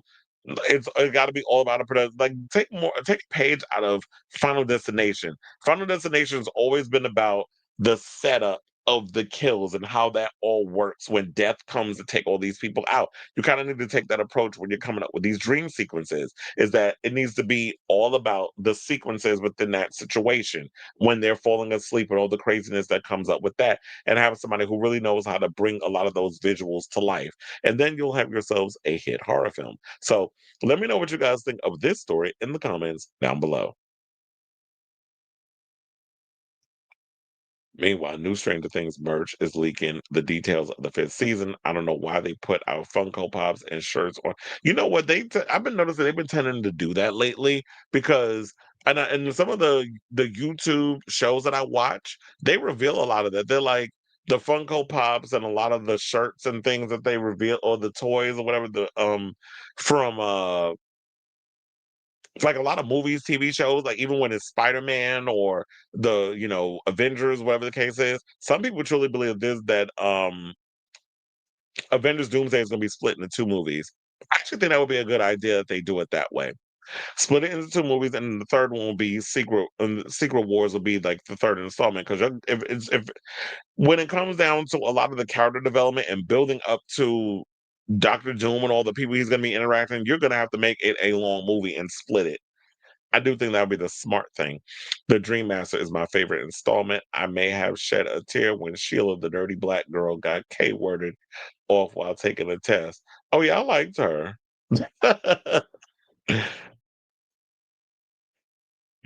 Wasn't she the one that had the asthma? You want to suck face? That was a funny line though. But I was like, I like the other girl, the actress that was what was it, the swimmer? She was in a lot of movies. She was also in she was also in, and I hated they cut down her part to nothing. She was also in, oh my God, what is the name of that freaking movie? The Lost Boy. She was in that. All right, y'all. So now let's get into this Cyndi Lauper news. So congratulations to her, because she's been on her little farewell tour. Well, farewell, schmarewell, because it wasn't that long that she's going to stay away, because now she's announced a Vegas residency. So, I don't know why artists saying that they're going to leave or retire or whatever the case is, because 9 times out of 10, if you have the ability to get out there and perform and get on the stage and all this other stuff, you're not necessarily retiring. It's always going to be in you. So the residency already had quite an advertisement effectively on Sunday night. Her Vegas announcement comes the morning after her farewell tour was featured in a 2-hour CBS special, a Grammy salute to Cyndi Lauper live from the Hollywood Bowl. I didn't even know that she came out with that. I may have to check that out. But yeah, her residency is going to run at the Coliseum at Caesar's Palace from April 24th to May 2nd. And I believe it's only like 6 shows. So the network special was filmed on the last 2 nights of the Girls Just Want to Have Fun farewell tour, which took place at the Hollywood Bowl August 29th and 30th. The tour began in October of 2024. Now, Live Nation is calling her run in Las Vegas an opportunity for fans who missed her farewell tour to celebrate one last time. Lauper will be highly visible in the meantime with an introduction in the Rock and Roll Hall of Fame taking place in Los Angeles on November 8th. Prior to that, her stage musical adaptation of Working Girl starts up October 28th at the La Jolla Playhouse in advance of a planned Broadway run. The dates go on sale this week from April 24th, 25th, 29th, and May 1st and 2nd. Now, the general on sale for tickets for Lauper's show is Friday at 10 a.m. Pacific time. A pre-sale for City Card members begin Tuesday at 10 in the morning Pacific time. A fan club pre-sale will begin Wednesday at the same time. Finally, the Caesars Reward members and Live Nation Ticketmaster customers will have access to their own pre-sale on Thursday at 10. So, congratulations to her. She's like, okay, we're gonna perform one more time, time after time. And if you want to be able to catch me when I was on this other tour, which I'm kind of upset that I didn't get to perform.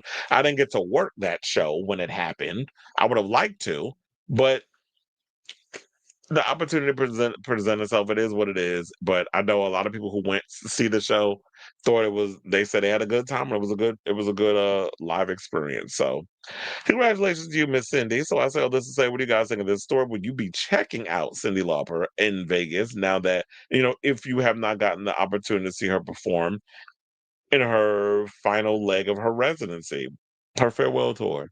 Remember how many times has Cher had a farewell tour? So let me know what you guys think of this story in the comments down below. Oh, she lip syncs because Cyndi been picked because she always be trying to sing too high when she don't need to. She need to kind of you don't have to overdo it. Because at some point it's like I'm gonna just sing these songs regular. I'm not out here trying to blow my voice out. Not that I hope she lip syncs though. I remember when you announced she was doing going on a farewell tour, and now she's doing another one. I told her these people don't. I don't know why y'all keep saying y'all going away, farewell, so long, farewell, Avita saying goodbye. I don't know why y'all keep doing it. Just walk away, and if it comes back in you to want to get out there and perform, then do it. Stop doing these farewell tours. Because, like I said, how many times Cher said she was done and kept going on tour? All right, y'all. So now let's get into some semi-homosexual news. And let's talk about Porsha, or as I like to call her, Horsha, where she out here saying that apparently she letting a woman eat the box. So people out here gagging over the fact that Porsha said that she is casually dating a woman, excuse me, since splitting from her husband, Simon Gabadia. So the Real Housewives of Atlanta star told people in June that she didn't like nobody following her split from ex-husband Simon Gabadia. Excuse me. The Bravo celebrity, 44, claimed that this happens when people go through a bad enough breakup. She noted, I was sitting here asking, do I like women enough? Can I get with a woman? Who can come and fill this void? Like somebody. I have to go, I have got to be able to sit with someone and feel a part of what I feel with him. Williams continued at the time, but I don't yet. Well, I feel like she needs to give herself time to heal. Like when you get out of relationships, you got to give yourself time to work on you, to not get caught up in, shenanigans of anything else that's been going on. What my freaking nose is like irritating me. right now. It's freaking allergy season. But anyway, you got to be able to how to give yourself time to recuperate and all this other mess. But my thing is, are you into women, or is this sort of like some thing that you jumping on, like Kim Zolciak? Because I ain't believe now for 1 second Kim Zolciak was into Tracy Young. I feel like that was a usation type of situation, and everything with uh Kim Zolciak always felt like stunts and shows and shenanigans with her. So I wasn't necessarily buying it when she was doing lesbian things with her. Maybe it was because she was looking to have somebody make some music with her. Because remember you said you want to be a one-hit wonder. You got that wish became true, and now you can move on. So now, 4 months later, reality star confessed to CultureCon attendees that she's dating both a man and a woman after narrowing down her options. Audience members gasped over the declaration, with one loudly calling Williams bold. She laughed before explaining that the individuals whom she did not identify by name are both nice and normal people who challenge her. Let me find out if she want to be challenged. Because I don't get that from Porsha. Williams said, I'm having a hard time opening up because they're not narcissists. I have to soften up a bit. I have to not expect a whole lot of elaborate things. I have to expect someone to call me out from time to time. Well, I'm glad you have come to that revelation. I do wonder if she's gonna try to use this as a storyline for Atlanta Housewives. Because quiet as it's kept, y'all could use some storylines over there.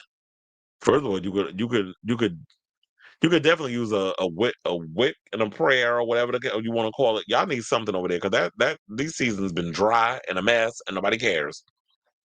Now she railed against the previous love bombing she experienced, seemingly referencing her 61-year-old ex. The former couple, as y'all know, got engaged in 2021 after dating for a month. Remember, he was also in a relationship with somebody else, and tied the knot in November of the following year. Williams filed to end their union in February 2024, and the divorce was settled this June. I think after all that stuff was coming out with him and some of the ways he was making his money, she had to disassociate herself from him. Now, social media users share mixed reactions to Williams moving on, with some writing that they are happy for her dating a woman, while others pointing out Candy done told y'all all along. Burris notably alleged, as y'all remember, that Williams hooked up with girls from time to time in a February 2017 episode of Roa, after claiming Williams offered to have sex with her after her dance floor makeout. After a dance floor makeout. Because we all know that Candy fluid, and I also think she a freak, because her and Todd, they be having all kinds of shenanigans going on. But I think at the time, Porsha didn't want that tea coming out. So she had to go, and they made up the whole thing about the sex dungeon, and then Phaedra, messy behind, decided to assert and start mess with that too. So Candy was like, I know it. She know it. Baby girl, we in the same boat together. It's like she and I have shared a secret that nobody else knew. Williams denied this, saying, if I did like a bitch, you not my type. Believe that. I'm not into teacups, short and stout, bitch. Well, look, Maury Povey determined that was a lie, because I do believe that her and Candy hooked up. And women do a lot of things when they're under the influence. Do we need to bring up Bolo, Miss Mama? Do we? She later accused Burris and her husband Todd of trying to drug her and co-star Shamia Morton for sex. During the season 9 reunion, Phaedra admitted to spreading the rumor, which came from an unnamed source and not Burris herself, which led Williams to issue a tearful apology, saying, that's so awful. I swear to God, Candy, I would never, ever say something like that to you if it wasn't told to me in truth or confidence. So, yeah, and that's why Phaedra got axed, because she was over there spreading lies and vitriol for clout. And now look at you. Y'all brought her ass back to the show 6 seasons later.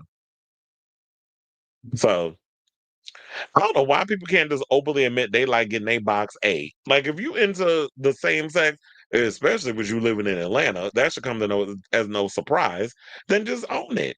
Don't sit out here and be fake and phony and try to deny it, because in the words of Little Kim, when she was talking about 13 years ago, when she brought up the whole Nicki Minaj situation, and everybody's starting to see it after she done told y'all everything everything in the dark eventually comes to the light, is what she said. And in this situation with Porsha, what was in the dark, from what Candy said back in the day, that you like getting your box ate, you got getting your clam sucked on, that it eventually comes to the light. And here, hello light is here. So if you like it, I love it. But don't sit up in here and try to, act all like, oh no, I'm not into women, blah, blah, blah, blah, blah, and start doing all of that. Just own it. But I guess when you know better, you do better as you get older. So I'll say all this to say, what do you guys think of this story regarding all of this regarding Porsha saying that she out here casually dating a man and a woman? And I say, you know what? Don't get tied down. Date around. See what you into. And if it works out, it works out. If it doesn't, it doesn't. But at least now you know. Explore your options. That's what I say. So let me know what you guys think of this story in the comments down below. To quote Roman Rave from first topic, purr. I guess we all have experimental phases and all that. Yeah, we do. We all, and I feel like as human beings, you should experiment and see what you into and what you not into, and move on from it. And you don't need to put a label on it. It just do you, niece and nephew. My bestie always says that it's the silent bisexuals that are slow in LGBTQ process or progress. Damn, apparently I can't read today. But yeah, you're right. It's a lot of them. It's the silent bisexuals and the self-hating homosexuals that are slowing down the progress. That is like, y'all can't be bold and brave enough to just be yourselves and come out of the closet. I'm not saying you got to kick in the door waving a pride flag and pop dipping and spinning on your way out of the closet, but just live your life as you want to live it as. Be your authentic self. Don't worry about what the people out here are saying. So do you, as I've been saying this whole time. So speaking of doing, I'm about to get my behind off this stream because I'm hungry. It's after 8.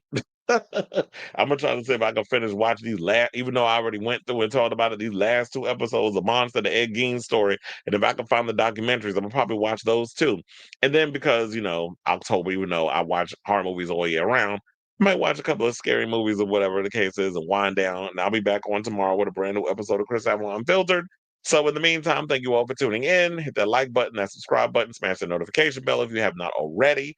As I stated before, thank you all for tuning in. Thank you all that were hanging out with me in the comments. Thank you for all the other ones who were actually just watching and just living for the tea when it was coming up in the live stream and all this stuff, and those who will watch the playback. Love you all for watching. Thank you for your support. And until next time, ciao, darlings.